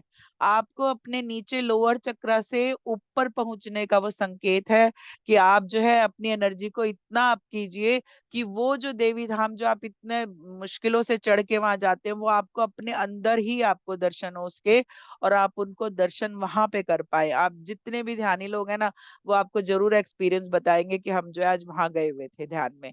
तो ये आपको एक तरह का संकेत है कि सारे धाम ऊपर है, मुश्किलों से चढ़ाई चढ़ के क्यों, वो आपको बता रहे हैं कि उस हाई एनर्जी में जाना थोड़ा सा आपके लिए मुश्किल होगा, लेकिन आप कोशिश करोगे तो आप पहुंच जाओगे। ये संकेत है इनका, है ना। तो ऐसे ही उन्होंने बताया कि धरतीवासियों के लिए वो कुछ बता सके, मतलब मुझे ये गुण इसलिए दिया गया है ताकि जो है मैं उन लोगों से बात करके जो उनकी नॉलेज है, जो इतने जन्मों का ज्ञान उनके पास है, वो मैं आपको बता सकूं उसमें से कुछ, है ना। तो फिर उन्होंने कहा देखो हमारे जैसे लोगों का कोई ठिकाना तो रहता नहीं, आज यहाँ कल यहाँ वहाँ, ऐसे ही हम फिरत रहते हैं। पर सच बताए तो हम आज भी अपने धाम में बहुत समय रहते हैं, व वृंदावन में भी हम अपने इष्ट हनुमान जी से ज्यादा जुड़े हैं। तो वो कह रहे हैं कि ऐसे देखो, क्योंकि वो जो है ना आत्मा लेवल पे अब काम करते हैं, तो वो कह रहे हैं कि मैंने उनसे पूछा ना आप क्या रहते हैं वहां पे, क्योंकि मुझे उनकी एनर्जी फील हुई थी। तो उन्होंने कहा कि देखो मेरा ऐसा कोई ठिकाना तो नहीं है, मैं तो हर जगह घूमता रहता हूँ, लेकिन मैं अपने धाम मतलब कैची धाम में ज्यादा रहता हूँ। लेकिन वृंदावन में भी जो है मैं हनुमान जी के मंदिर में रहता हूँ, तो ये उन्होंने बताया। तो हम जो है मंदिरों में, उनके मंदिरों में बैठकर ध्यान करते हैं। नाम नहीं बतावें, क्योंकि फिर जनता उधर ही भागेगी। तो कह रहे मैं नाम नहीं बताऊंगा क्योंकि जनता जो है फिर उसी मंदिर की ओर भागने लगेगी। तो मैंने उनसे पूछा कि क्या आप बजरंग बली से मिले हैं? तो उन्होंने कहा, ये थोड़ा सा बच्चों वाला सवाल था, फिर भी मेरे मन में आया तो मैंने उनसे पूछा। तो उन्होंने कहा कि अरे भैया, मिलना कैसा, उनका ही अंश है हम में, पर शरीर रूप में नाम है। तो आप हमें हमारे नाम से जानो, जैसे तुम्हारे अंदर आत्मा कोई है, पर नाम तो तुम्हारा यही है। इसलिए सभी के अंदर आत्मा है और एक बड़ी आत्मा का अंश है। ये मैंने अपने सेशंस में शिव के में भी बताया है कि सबके अंदर जो है शिव का अंश है। क्यों? क्योंकि शिव ही आदि और अनादि सत्य है। शिव ही थे, हैं और रहेंगे। और शिव ही सृष्टि के करता है, धरता है, सब कुछ है। और कहते हैं कि वो सबसे पहले थे, उनका कुछ नाम पता ठिकाना नहीं है, वो सबसे पहले थे और वो अंत में भी वही रहेंगे। इसलिए हम सब आत्माएं चाहे किसी के भी कॉन्शियसनेस के साथ जन्मे हो, लेकिन उसमें शिव और शक्ति का अंश जरूर है हम सब में। तो फिर वो बता रहे हैं कि अब वो कह रहे हैं कि भगवान का कह रहे हैं बजरंग बली का कि उनका अंश उनमें है, मतलब। तो वो कह रहे हैं कि अब जैसे तुम्हारा नाम ये है तुम, लेकिन तुम्हारे अंदर तो आत्मा कोई और है ना। अब आत्मा का नाम नहीं होता है ना, हमेशा से शरीर का नाम होता है। आप किस शरीर में आए वो आपका नाम होता है। अभी अगर इस नाम से ही मैं कुछ कर जाऊं तो मेरा यही नाम अमर हो जाएगा। आत्मा मेरी कोई और है, मुझे पता है मेरे हायर सेल्फ का नाम क्या है, लेकिन उसका नाम अब नहीं है। वो जिस जन्म में वो था पहला जन्म, वो उस जन्म का नाम है ना। तो फिर उन्होंने कहा कि एक बड़ी आत्मा का अंश जो है सब में रहता है, क्योंकि वो बट कर काम करते हैं। देखिए, जो वॉक इन होना बोलते हैं ना, वो उसमें जो यही वो बता रहे हैं कि वो कोई भी बड़ी आत्मा किसी एक शरीर में एक साथ नहीं आ सकती है, क्योंकि आप उसकी ऊर्जा को संभाल नहीं सकते हैं। अभी आप थोड़ी सी ध्यान में ऊर्जा मिलती है तो कैसे झूमने लगते हैं, आंखें भारी हो गई हैं, सिर भारी हो गया है, शरीर भारी हो गया है। वो उनकी थोड़ी सी ऊर्जा का अंश है मास्टर, जो ध्यान में आपको मिल रहा है। लेकिन वो बता रहे हैं कि जो है वो बट कर काम करते हैं। मतलब मान लो कि एक यशोदा नाम से है कोई, यशोदा नाम आपका, आपके हायर सेल्फ का है, तो वो पूरा यशोदा नहीं है आप में उनका अंश है छोटा सा। अभी जैसे अभी आपने कहावत सुनी होगी कि हमारे सेम से रूप होते हैं, हम 7 लोग एक तरह के होते हैं, ऐसा बोलते हैं कि पूरी धरती पे मेरे जैसे चेहरे वाले कई लोग हैं, 7 लोग हैं कम से कम। मुझे कई लोगों ने बोला कि आपका चेहरा उनसे मिलता है, आपका चेहरा उनसे मिलता है करके, उनके रिश्तेदारों में।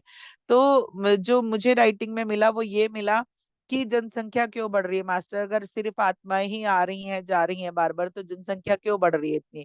इसलिए बढ़ रही है कि कार्मिक लेवल बहुत ज्यादा हो गए हैं सबके। एक एक पर्सन के सोचो हजारों कार्मिक है, क्योंकि वो इतने सारे जन्म लेता है। आता है बेचारा 10 बैलेंस हो पाते हैं, 50 और नए बन जाते हैं, क्योंकि हम है ही ऐसे लोग ना। इसीलिए तो कहते हैं कि वननेस में रहना सीखिए, साक्षी भाव में। कोई कुछ भी कह रहा है आप उसे रिपीट मत कीजिए, उसको वो सेम एनर्जी वापस मत लौटाइए, उसको अपनी ओर से प्यार की ही ऊर्जा दीजिए। तो अगर आपने ऐसा किया तो आपका कार्मिक नहीं बनेगा। लेकिन वो जो बन चुके हैं उसको हम कैसे बैलेंस करते हैं?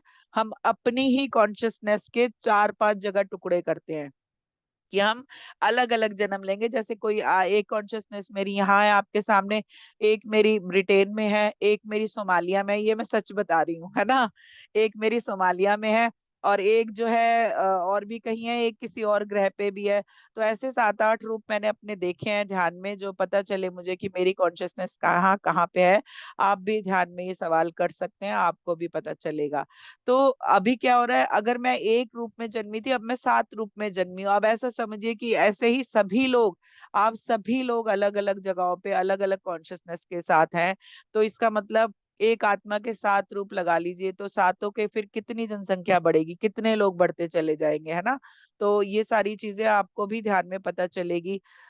तो फिर उन्होंने कहा कि आप उस पावर को नहीं संभाल सकते। अभी मान लो बजरंग बली पूरे के पूरे किसी पे आ जाएंगे, तो क्या उनकी उतनी ऊर्जा है जो सूर्य को भी निकल सकते हैं? आप उनकी पावर को संभाल सकते हैं? नहीं संभाल सकते।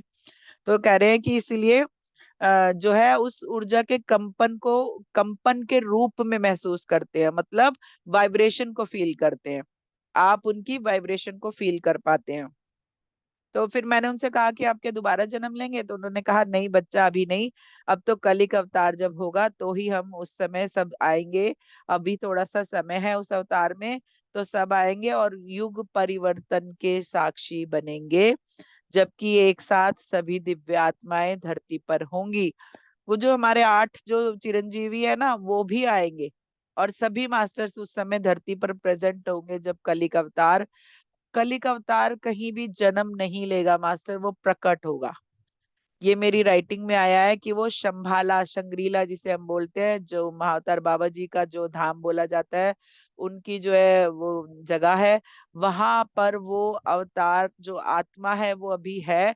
और वो वहां से प्रकट होगी, जिसे सब संबलपुर कहते हैं ना, वो असल में शंग्रीला है ना। वो वहां से आएंगे। कई मैंने बहुत बार बताया कि बहुत सारी बातें जो है कोडेड है, हम उन्हें नहीं समझ पाते, हम एज इट इज शब्द के रूप में ले लेते हैं, लेकिन उसका मीनिंग कुछ और होता है। तो उन्होंने बताया कि जब कलिक अवतार होगा तब हम सभी वहां पर आएंगे। तो इसके बाद जो है उन्होंने फिर जो क्या हुआ कि उन्होंने कहा कि देखो हम सब कुछ बताएंगे, पर जब भी आप इन सब बातों को पढ़ोगी तो लोगों के मन में क्या चल रहा है ये भी जानना जरूरी है। वो कह रहे हैं कि अगर तुम ये बातें पढ़ रही हो, बहुत सारे लोग समझते हैं कि ये हंसी खेल है, ये इस तरह की बात हो ही नहीं सकती, बहुत सारे लोग ये समझते हैं।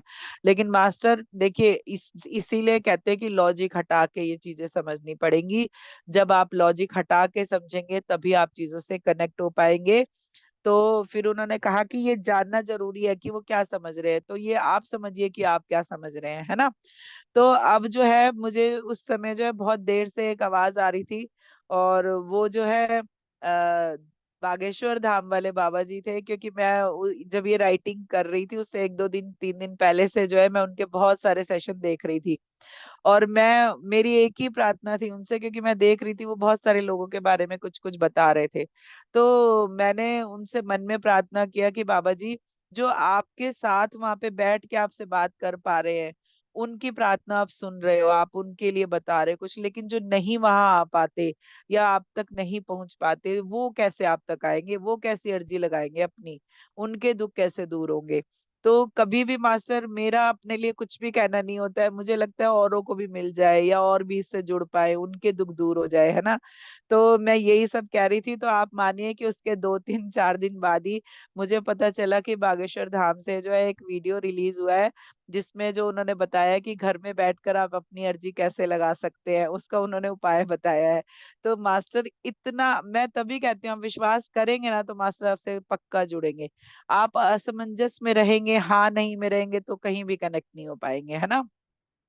तो उन्होंने फिर वो उस समय आ गए, और आके उन्होंने क्या बोला, वो अपनी भाषा बोल रहे हैं मास्टर, मैं आपको बता दूंगी। उन्होंने कहा, जे देखो पहचानी नहीं, मतलब कह रहे हैं वो हंस के, जैसे वो शास्त्री जी हंसते बोलते रहते हैं ना, वो बिल्कुल वैसे ही बात कर रहे थे। तो उन्होंने कहा कि जे देखो पहचानी नहीं, हमसे जुड़ना था तो हम ही आ गए, हम बाबा बागेश्वर धाम वाले, काहे हमसे बात ना करोगी। तो कह रहे हैं कि मैं जो हूँ बाबा बागेश्वर धाम वाले हूँ, तो क्यों, क्या मुझसे बात नहीं करोगी। हम और बाबा एक संगे ही आए, तो मतलब मैं इतनी देर से बाबा जी से बात कर रही थी, तो वो कह रहे मैं और बाबा जी एक ही साथ आए थे। तो उन्होंने कहा कि तुम उनकी बेटी हो, तो हमें भी लगा कि यही लाने हम भी तुमसे बात करें। तो कह रहे हैं कि वो जो तुम जो है बाबा जी की बेटी हो, तो इसलिए मुझे लगा कि मैं भी इस लाने, मतलब इसी समय मैं भी तुमसे बात कर लूं।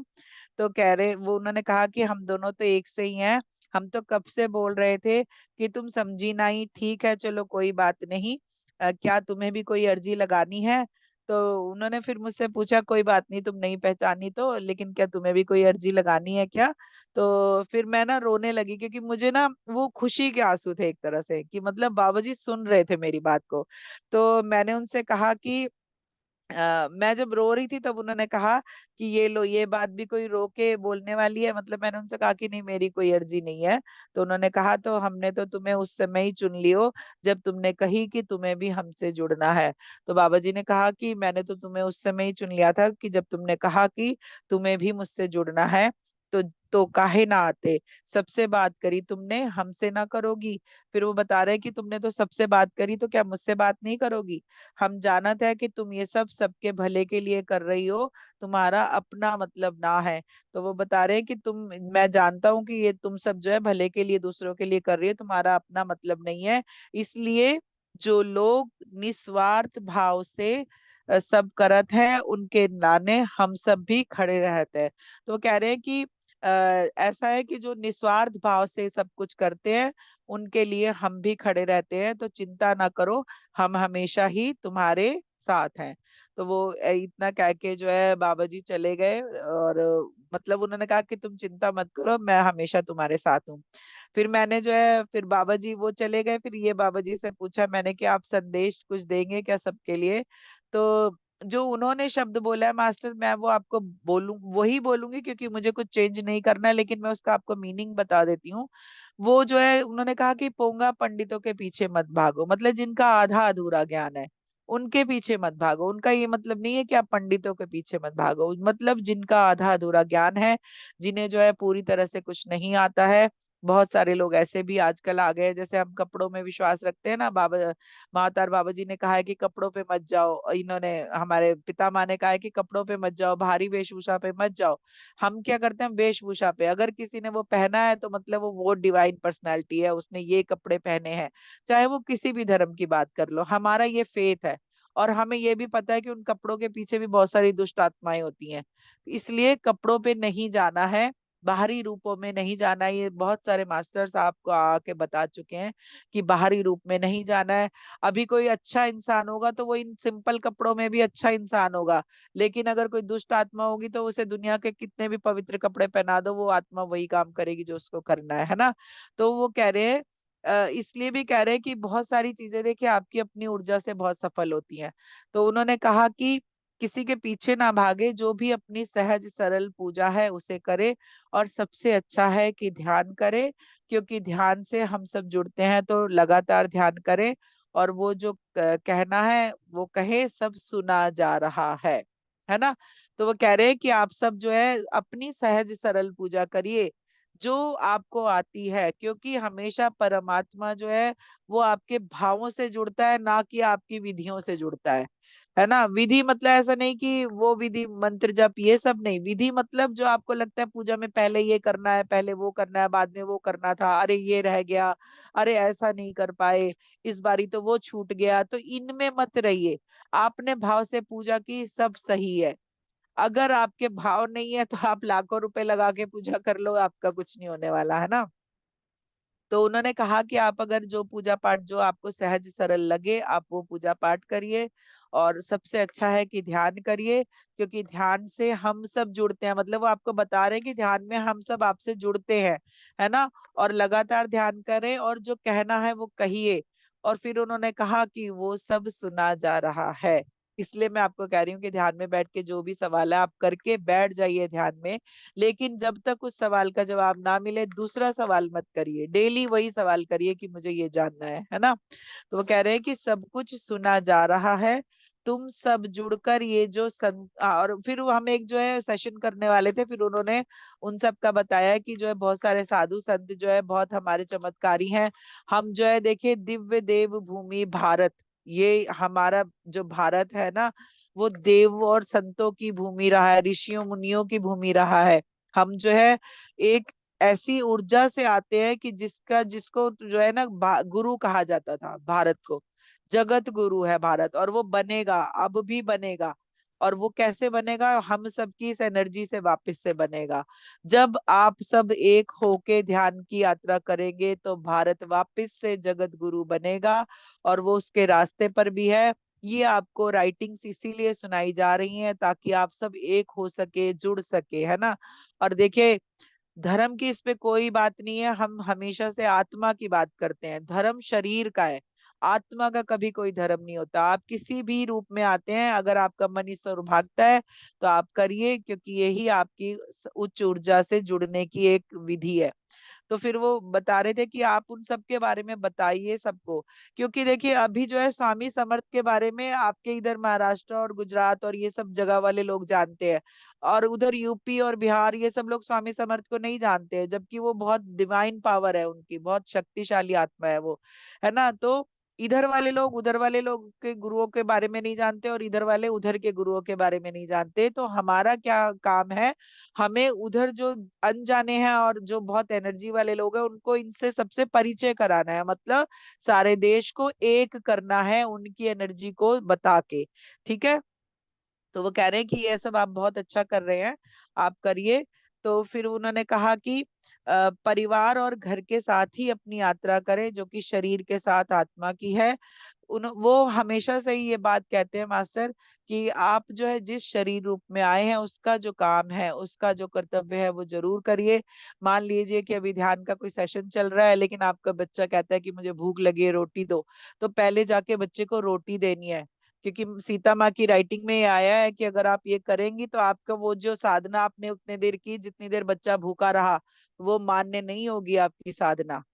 वो जो है आपकी वेस्ट है टाइम। इसलिए अगर आपको, आप उसको ये नहीं कहेंगे अरे चल चल हट हट, अभी ध्यान का समय था, तूने डिस्टर्ब कर दिया, तुम लोग परेशान करते हो मुझे, मेरे लिए काम नहीं करने देते। बिल्कुल, ये आपकी एनर्जी वेस्ट हो रही है, आप अपनी लोअर एनर्जी में जा रहे हैं। आपको अपने लिए समय चाहिए ना, तो आप अलग से सुबह समय निकालिए, जब आपके पास काम नहीं है तब समय निकालिए, लेकिन घर गृहस्थी की जिम्मेदारी पूरी करके ही आप ये इस यात्रा पे रहिए। ये नीम करोली बाबा जी खुद बता रहे हैं कि जब पिताजी ने कहा कि तुम घर चलो, तुमने शादी की है, तुम्हारी जिम्मेदारी है, तो ये चुपचाप से उनके साथ चले गए। जबकि ये इतने हाई एनर्जी में थे, ये कहते कि नहीं जाऊंगा भाई, मैं तो यही करूंगा। लेकिन उन्होंने स्वीकार किया कि हाँ, परिवार मेरी जिम्मेदारी है, मैंने किसी लड़की से शादी की है, उसकी जिम्मेदारी मेरी बनती है, और मैं उसे पूरा करूंगा, है ना। तो इस तरह से वो बता रहे हैं कि परिवार के साथ ही आत्मा की यात्रा आपको करनी है। फिर उन्होंने बताया, क्योंकि देखिए बजरंग बली का रूप है तो वो अपना कुछ बताएंगे ही, उन्होंने एक बताया कि जो लोग बीमार हैं, जो भी लोग बीमार हैं, वो हनुमान जी का चालीसा, बजरंग बाण और अष्टक करे। और अगर ये सब नहीं पढ़ सकते हैं, इस स्टेज पे हैं, तो वो सिर्फ राम राम भी जपते रहेंगे तो भला होगा, है ना। ये उन्होंने एक उपाय बताया। फिर उन्होंने बोला राम नाम की महिमा अपार है। जब पत्थर तैर सकते हैं, तो आत्मा भी भव सागर से तैर जाएगी, पर उस पार पहुंच जाएगी, जैसे हम पहुंचे। तो वो कह रहे हैं कि आप जो है राम राम भी अगर जपते रहे, देखिए अभी आपको एक विधि मैं बताती हूँ कि आप जब भी बैठिए ध्यान में, अपने सभी चक्रों पे राम नाम लिखा हुआ महसूस कीजिए, ठीक है। नीचे से लेके ऊपर तक के चक्रों पे राम राम लिखा हुआ देखिए अपने। अब कैसे पता चलेगा चक्र पे लिखा गया? अपने ध्यान को सबसे नीचे ले जाइए, शरीर के लोअर पे, बेस चक्र आ जाए, वहां पे महसूस कीजिए कि गोल्डन कलर में राम लिखा हुआ है। उसके बाद जो है नाभि के नीचे आ जाइए, वहां पे महसूस कीजिए कि गोल्डन कलर में राम लिखा हुआ है। आप देखेंगे धीरे धीरे आपके सारे चक्रा बैलेंस हो जाएंगे, और उनकी एनर्जी अच्छी हो जाएगी, और उनमें जो तकलीफें हैं, जो ब्लॉकेज है, वो सारे निकल जाएंगे, है ना। तो फिर उन्होंने बोला कि जब जो है पत्थर तैर गए राम नाम लिखने से, तो आत्मा भी भवसागर से जाएगी और उस पार पहुंच जाएगी, जैसे हम पहुंचे। मरा मरा बोलकर भी आत्मा का उद्धार हुआ, तो सोचे राम नाम की कितनी महिमा है।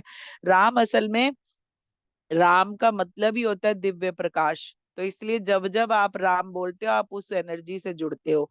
तो उन्होंने कहा इसलिए समय समय पर राम राम का उच्चारण करते रहें। देखिए हमारे जो है पूर्वज कितने ज्ञानी थे, उन्होंने नमस्ते के अलावा जो शब्द चुने वो थे राम राम, राधे राधे, है ना, जय श्री कृष्णा। ये सारे हमारे संबोधन थे एक दूसरे से मिलने के। और हमने मॉडर्न होते होते जो है उसको गुड मॉर्निंग गुड इवनिंग पे ला दिया है। वो स्टेटस सिंबल बना लिया है कि जिनको ये नहीं आता है ना, वो बैकवर्ड है, वो सारे पुराने हैं लोग। जो गुड मॉर्निंग नहीं करते हैं वो पुराने हैं, राम राम करते हैं तो वो पुराने हैं। तो बूढ़े लोग ही राम राम करते हैं, ऐसा एक हमने चलन बना रखा है, हमने एक पहचान बना रखी है। तो उन सब से निकलना है मास्टर। आप मन में भी राम राम बोलते रहिए। खाना बनाते समय लेडीज जो है राम राम का उच्चारण करेंगी, तो खाने में भी उसकी ऊर्जा जाएंगी, आपके परिवार वाले स्वस्थ रहेंगे, प्यार की ऊर्जा में रहेंगे, और सबका ऑरा क्लीन होता रहेगा, तकलीफें घर से चली जाएंगी। जो लोग ज्यादा परेशानियों में हो, वो लोग कॉपी पे राम नाम रेड पेन से लिख सकते हैं। और जब वो कॉपी भर जाए, तो बजरंग बली के चरणों में जाके चढ़ा दीजिए, आपकी जितनी भी कष्ट कलेश है वो कटने शुरू हो जाएंगे। मैं ध्यान में हूँ, लेकिन मैं ये उपाय इसलिए बता रही हूँ क्योंकि बहुत सारे लोगों को शायद इस तरह की रेमेडीज की भी जरूरत है। क्योंकि ध्यान में भी मन तभी ज्यादातर लगता है जब आप थोड़ा सा ठीक माहौल में होते हो। जब घर में बहुत ज्यादा परेशानी होती है मास्टर, मुझे भी पता है कि ध्यान में मन नहीं लग पाता है ना। तो राम पे भरोसा कीजिए, उस पे विश्वास कीजिए कि वो आपके लिए काम कर रहे हैं। उसके बाद जो है आराम से ध्यान में लग जाइए कि अब उन पे छोड़ दिया है, वो पार लगाएंगे खुद। जब आप विश्वास करेंगे तो पक्का वो पार लगाएंगे, क्योंकि मैं इस समय बहुत वाइब्रेशन है जब मैं ये शब्द बोल रही हूँ। तो फिर उन्होंने कहा कि राम राम का उच्चारण आप करते रहे। तो अब आगे बात करेंगे। आप अपने लिए नहीं, पर लोगों के लिए अपनी किताब पर काम करें। उन्होंने मुझे डांटा भी, मतलब कि तुम अपनी किताब पर काम नहीं कर रही हो, तुम किताब नहीं लिख पा रही हो अभी तक। फिर उन्होंने कहा कि अगर आप उस पे काम करेंगी तो बहुत कुछ कुछ बताया जाएगा, तो ठीक है चलते हैं। राम राम करते हुए चले गए बाबा जी इस तरह से। तो थैंक यू सो मच, इतने पेशेंस के साथ आपने पौने घंटे से ज्यादा ये राइटिंग सुनी, करीब 1 घंटे। तो थैंक यू सभी को, धन्यवाद। आशीष जी। जी मैम। जी हो गया, ये राइटिंग खत्म हो गई मेरी। Thank you ma'am. मास्टर, इसे इसे ना दोबारा जाके सुनिएगा यूट्यूब पे जब हो जाए, तो आप इससे और अच्छे से रिसीव कर पाएंगे चीजें। जी। जी यही मैं कहने वाला था कि जो भी मास्टर्स हैं यहाँ पे इस समय, वो घर जाके दोबारा सुने, क्योंकि इसमें बहुत सी ऐसी चीजें हैं जो आपको बाद में समझ में आएंगी। जी। और बहुत सी ऐसी भी चीजें हैं जो नई आपके लिए भी हो सकती हैं। और जितने भी आपको आपके मोबाइल में नंबर हैं जो आपको गुड मॉर्निंग और गुड नाइट भेजते हैं, उनको जो है जिनसे आप तंग आ चुके हैं, उनको ये जो है कि वीडियो आप पोस्ट कर दीजिए। तो लिंक देखिए, भेज दीजिए। हाँ ये जो है लिंक भेजिए, ये वीडियो पोस्ट करिए।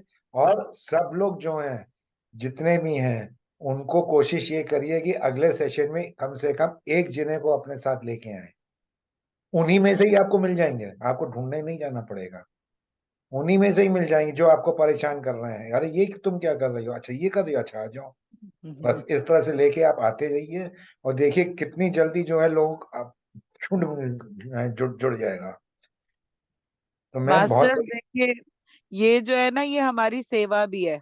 अभी मान लो कि आशीष जी जूम पे सेवा कर रहे हैं, मैं इस तरह कर रही हूँ, कोई ध्यान करवा रहा है, कोई कुछ कर रहा है, तो आपकी क्या सेवा है? घर बैठे सिर्फ लिंक शेयर करना है ना? आप लिंक शेयर कीजिए, आप रोज करिए। एक दिन तो होगा कि वो आत्मा जागृत होगी, उसे लगेगा कि हाँ आना चाहिए। क्या पता वो एक ही दिन उसकी जो है टर्निंग का दिन हो जाए और वो जो है इस रास्ते पर आ जाए। तो इसलिए कभी भी हार नहीं माननी है, किसी से बहस नहीं करनी है ना? उसे फायदे बता दिए एक बार दो बार, उसके बाद लिंक शेयर कीजिए, किसी दिन तो आएगा कोई, है ना? और एक इंटेंशन दे के करिए कि जिसको भी आप ये जो है लिंक शेयर कर रही है, वो सब जो है ध्यानी हो गए हैं। ये इंटेंशन के साथ लिंक को शेयर कीजिए, ठीक है? नेगेटिव के साथ मत कीजिए कि अरे हम रोज शेयर करते हैं, कोई नहीं आता है, कोई नहीं आता है, ये मत सोच के करिए। आप लिंक शेयर कीजिए कि जिन जिन को भी मैं कर रही हूँ वो आएंगे जरूर, वो ध्यानी हो गए हैं, हो चुके हैं ध्यानी। तो देखिए आप जल्दी वो सब हो जाएंगे, ठीक है? विश्वास बनाए रखिए। जी आशीष जी। अनिका जी कुछ बात करना चाहती हैं। अनिका जी आप अनम्यूट करिए अपने आप को। एक सेकंड। हाँ अब आप कर सकती हैं, अनम्यूट हो गई।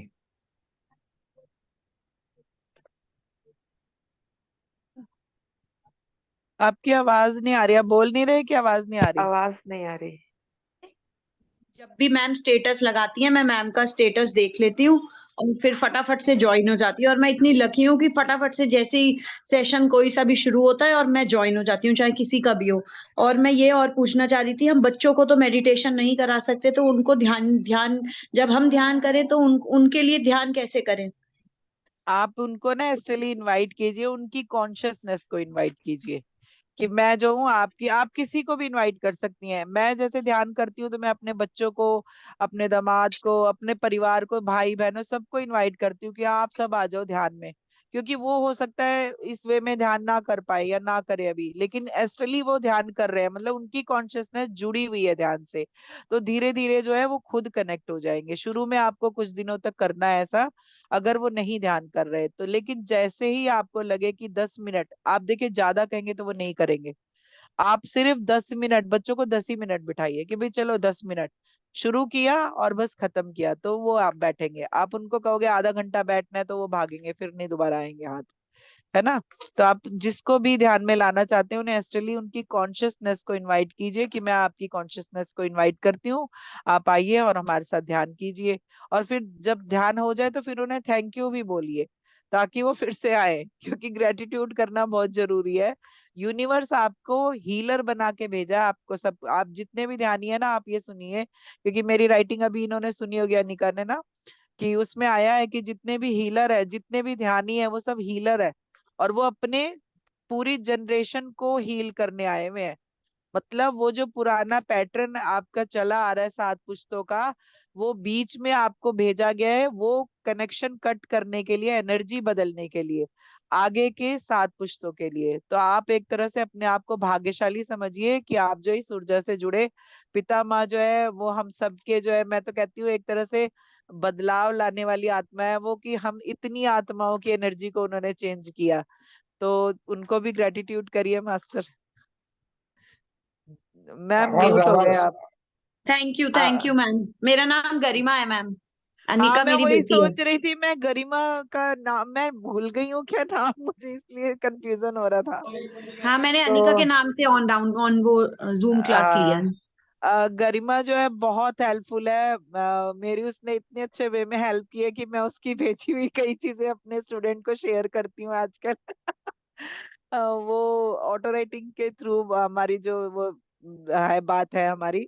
तो गरिमा ने मुझे एक पोस्ट बना के दी है जिसमें जो है उनके मेरे स्टूडेंट जो है बहुत उससे अच्छा वो कर पा रहे हैं, रिलेट कर पा रहे हैं। जो मेरी थोड़ी थोड़ी मिस्टेक थी, क्योंकि मैं प्रोफेशनल नहीं हूँ, तो मेरी जो थोड़ी थोड़ी मिस्टेक थी वो इसने मुझे बताई, और हमने जो इस तरह से वो पोस्ट एक बना के लिख के दिया मुझे पूरा। तो ये बहुत अच्छी आत्मा है, बहुत ही प्यारी सोल है। तो थैंक यू गरिमा, आपको बहुत बहुत धन्यवाद। धन्यवाद ma'am, thank you so much. Garima ji हमारे साथ भी आप आ जाओ, ग्रुप में ज्वाइन हो जाए हाँ तो जी। आपको जो है कि वो मैसेज स्टेटस ज्यादा देखने का जरूरत नहीं पड़ेगी। अच्छा ग्रुप मैम, ग्रुप अच्छा में जी। ज्वाइन कर लो। हाँ ग्रुप जी। नहीं, वो ज्वाइन कर सही लो। बात है। मैंने अभी लगाया था स्टेटस और देखो हेमा और ये दोनों आ गए एकदम से। वो मैं तो हेमा बस भी मैम है। देखती होता रहती हूँ है। वृंदा मैम का नया स्टेटस, नया पुराना ही रिपीट करती रहती हूँ। मैंने शायद नया आ जाए, कोई आ जाए। जी, thank you thank you thank you आप सबको। बहुत बहुत डिवाइन सोल्स मेरे साथ थैंक जुड़ी यू हुई सो हैं, मच बहुत मैम। अच्छी आत्माएं। थैंक यू अनुपमा जी कुछ गरिमा। कहना चाह रही हैं? अनम्यूट, हाँ। हाँ, थैंक यू मैम। बहुत ही खूबसूरत सेशन था, और सारी टीचिंग ऐसा लग रहा था कि मेरे लिए ही सारे संदेश। Thank you ma'am. और थैंक यू आप सो बहुत मच गौर मैम। से सुन भी रहे थे। देखिए, ऐसा होता है कि जब ऑटो राइटिंग में पढ़ती हूँ ना, तब उस समय मैं मेरी एनर्जी नहीं रहती है, उन मास्टर की एनर्जी रहती है जो उस समय जिनको मैं पढ़ रही होती हूँ। तो मास्टर जब आते हैं ना, तो वो कुछ हर बार नया ही बताते हैं। अभी देखिए, राम नाम ये वाला अलग से आया इस बार, कि ये चक्रों पे राम लिखिए, है ना। तो इसलिए मैं कहती हूँ आप कैमरे ऑन कीजिए, ताकि आपसे फेस टू फेस बात हो तो मुझे लगे कि कोई समझ रहा है, कोई सुन रहा है। तो कुछ नया भी आएगा फिर सामने। नहीं तो क्या होगा, मैं राइटिंग पढ़ूंगी और चली जाऊंगी आराम से, है ना। मेरे लिए क्यों मैं सवा घंटा, एक 15 मिनट की राइटिंग को मैं क्यों सवा घंटा पढ़ूंगी ना। 15 मिनट में पढ़ के चले जाओ, बात खत्म हो गई। लेकिन मुझे लगता है कि बहुत सारी आत्माएं ऐसी जिनको ये बेसिक भी अभी बहुत सारी चीजें नहीं पता है। तो अगर ये लिंक हो सकता है नए लोगों तक जाए, तो उन तक भी ये जानकारी पहुंचे, है ना। तो थैंक यू मैम, आपने कैमरा ऑन रखा, गरिमा ने और आपने और हेमा जी ने भी, तो आप दोनों तीनों को धन्यवाद बहुत बहुत। अरे मैम, ये तो हमारा सौभाग्य है कि हमें मौका मिला। जैसे अब मैंने आशीष जी से आज दिन में बात करी थी, तो मैंने कहा था 7 बजे का मैंने टाइम वृंदा मैम के लिए रखा है। गेस्ट आ गए, ठीक है, फिर ओ, वो 7 सवा 7 तक गए।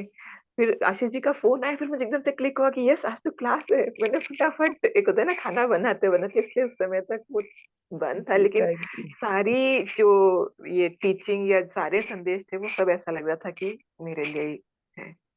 मतलब जी थैंक यू मैम। अट्रैक्ट करते हैं बाबा जी। और कुछ दिन पहले इनकी ये बुक पढ़ने का मतलब ओ, कनेक्शन इतना स्ट्रांग हो रहा था ना। और संजोग देखो, 5 7 दिन पहले ये किताब पढ़ी, और आज आपसे इसी के बारे में, इन्हीं के बारे में जानने का, संदेश सुनने का, अब मुझे अ, पता चल गया मुझे क्या करना है। तो थैंक जी। यू सो मच असल में आशीष जी, मैंने आपका भी आशीष बहुत बहुत धन्यवाद। आशीष जी को अपनी, जी जी, मैंने आशीष जी को ना अपनी लिस्ट दे दी थी कि मैंने इतने सारे मास्टर से बात किया, आप खुद मैनेज कर लो, चुन लो खुद ही, और अपने आप मैनेज रखना कि कौन कौन से हो चुके कौन से नहीं। तो उन्होंने नीम करोली बाबा जी चुना पहला। तो देखो आपके पास बुक आई हुई है। जी thank you ma'am, thank you. Thank you so much. Universe का भी धन्यवाद, इतने ब्लेस्ड बनाया है हमें।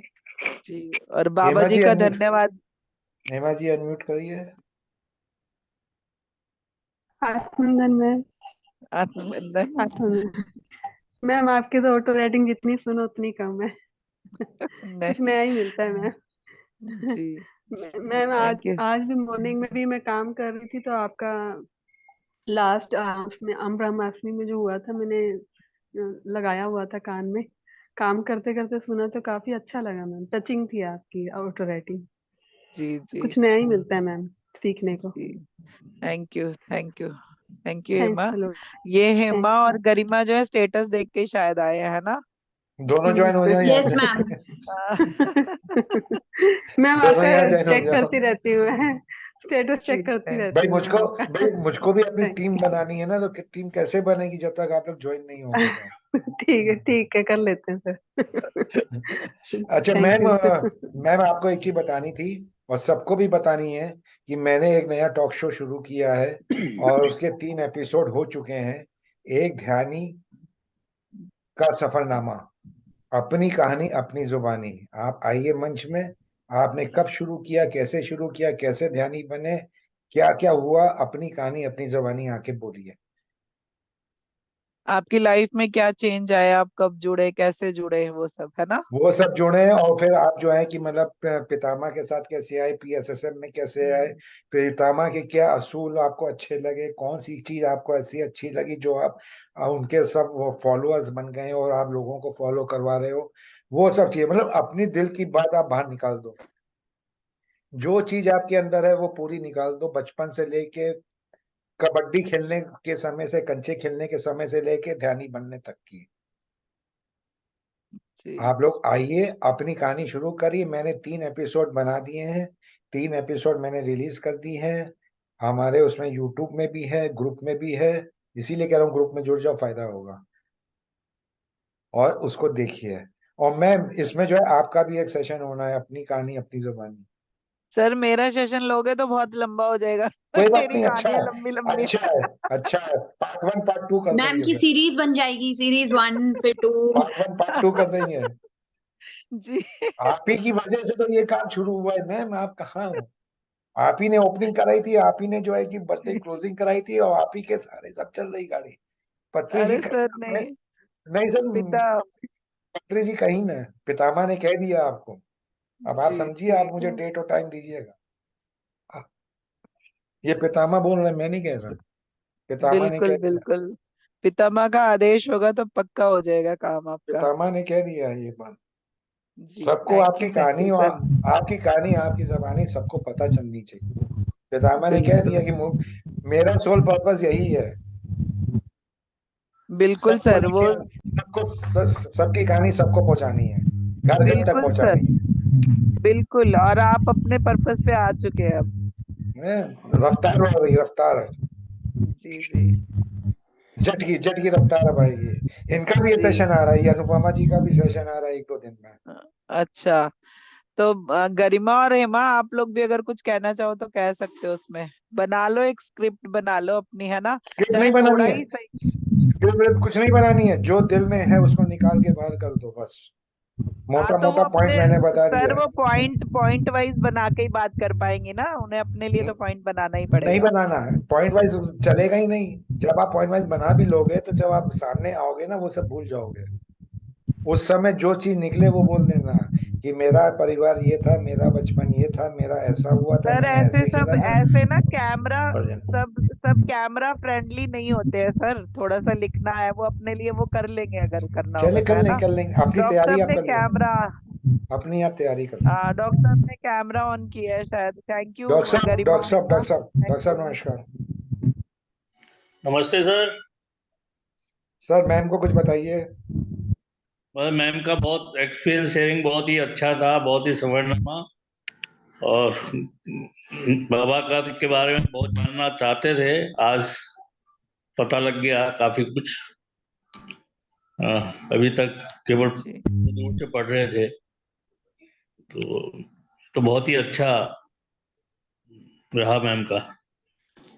और मैम सफरनामे में आइए, बहुत अच्छा ये प्रोग्राम शुरू किया आशीष जी ने, तो जी उसमें जी। पता लगता है कैसे कैसे है ना आगे बढ़े हैं और क्या अनुभव हो रहे हैं।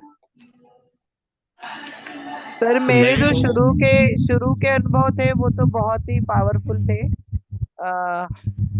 उसमें तो मैंने एक अपने ध्यान में देखा था कि एक दिन जब सेशन में कोई प्रोसेस चल रहा था, उसमें मैंने देखा कि मेरी असल बॉडी को जो है पितामह खुद धो रहे थे अपने आप से।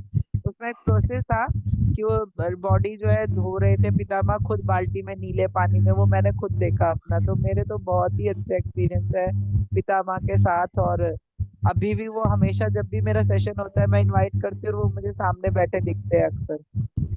तो उनका मेरा ही नहीं, आप सबका साथ है, जो भी ध्यान में है ना वो सबके साथ है। सिर्फ आप फील नहीं कर पा रहे हो, आप जान नहीं पा रहे हो। जो आपको वाइब्रेशन होती है, वो जो खुशबू आती है, वो जो सर भारी होता है, वो यही सारी एनर्जीज होती है। डिवाइन एनर्जी होती है, इसलिए क्योंकि आप जो है थोड़े कहीं वीक होते हो तो कई बार वो एनर्जी भारी लगने लगती है। जैसे जैसे आप ध्यान बढ़ाते हो ना, आप उससे फ्रेंडली हो जाते हो, बस यही चक्कर है सर। तो कभी होगा तो मैं भी कर लूंगी, लेकिन ना उसके लिए मुझे रेडी होना पड़ेगा, क्योंकि मेरा क्या चलता है, मेरा स्टेप वाइज नहीं चलता है। जो जब समझ में आता है, कुछ बात हो रही होती है, वो बात कहीं और पहुंच जाती है। ऐसे ही राइटिंग में भी होता है अक्सर करके, कुछ बताते बताते कहीं कहीं बात चली जाती है। तो अभी तो नहीं, मैं सर बता दूंगी जब मेरे को करवाना होगा रिकॉर्ड। जी, आपका थैंक यू। होना है, आप जब पत्री का आदेश आ जाएगा आपके पास, आप आ जाइएगा। जी बिल्कुल। चलिए मैम, थैंक यू। आप सब मास्टर्स का थैंक यू। और ध्यान साधना और ब्रह्मज्ञान की टीम पूरी आप सबका दिल से अभिनंदन करती है। मैम का करती हैं, नमन करती हैं। और ऐसे ही आगे सशक्त सेक्शन लेती रहिएगा मैम, आते रहिएगा और सबको ज्ञान देते रहिएगा। Thank you. Thank you. Thank you. Thank you sir, invite करने के लिए मुझे। Thank you. Thank you ma'am. Thank you.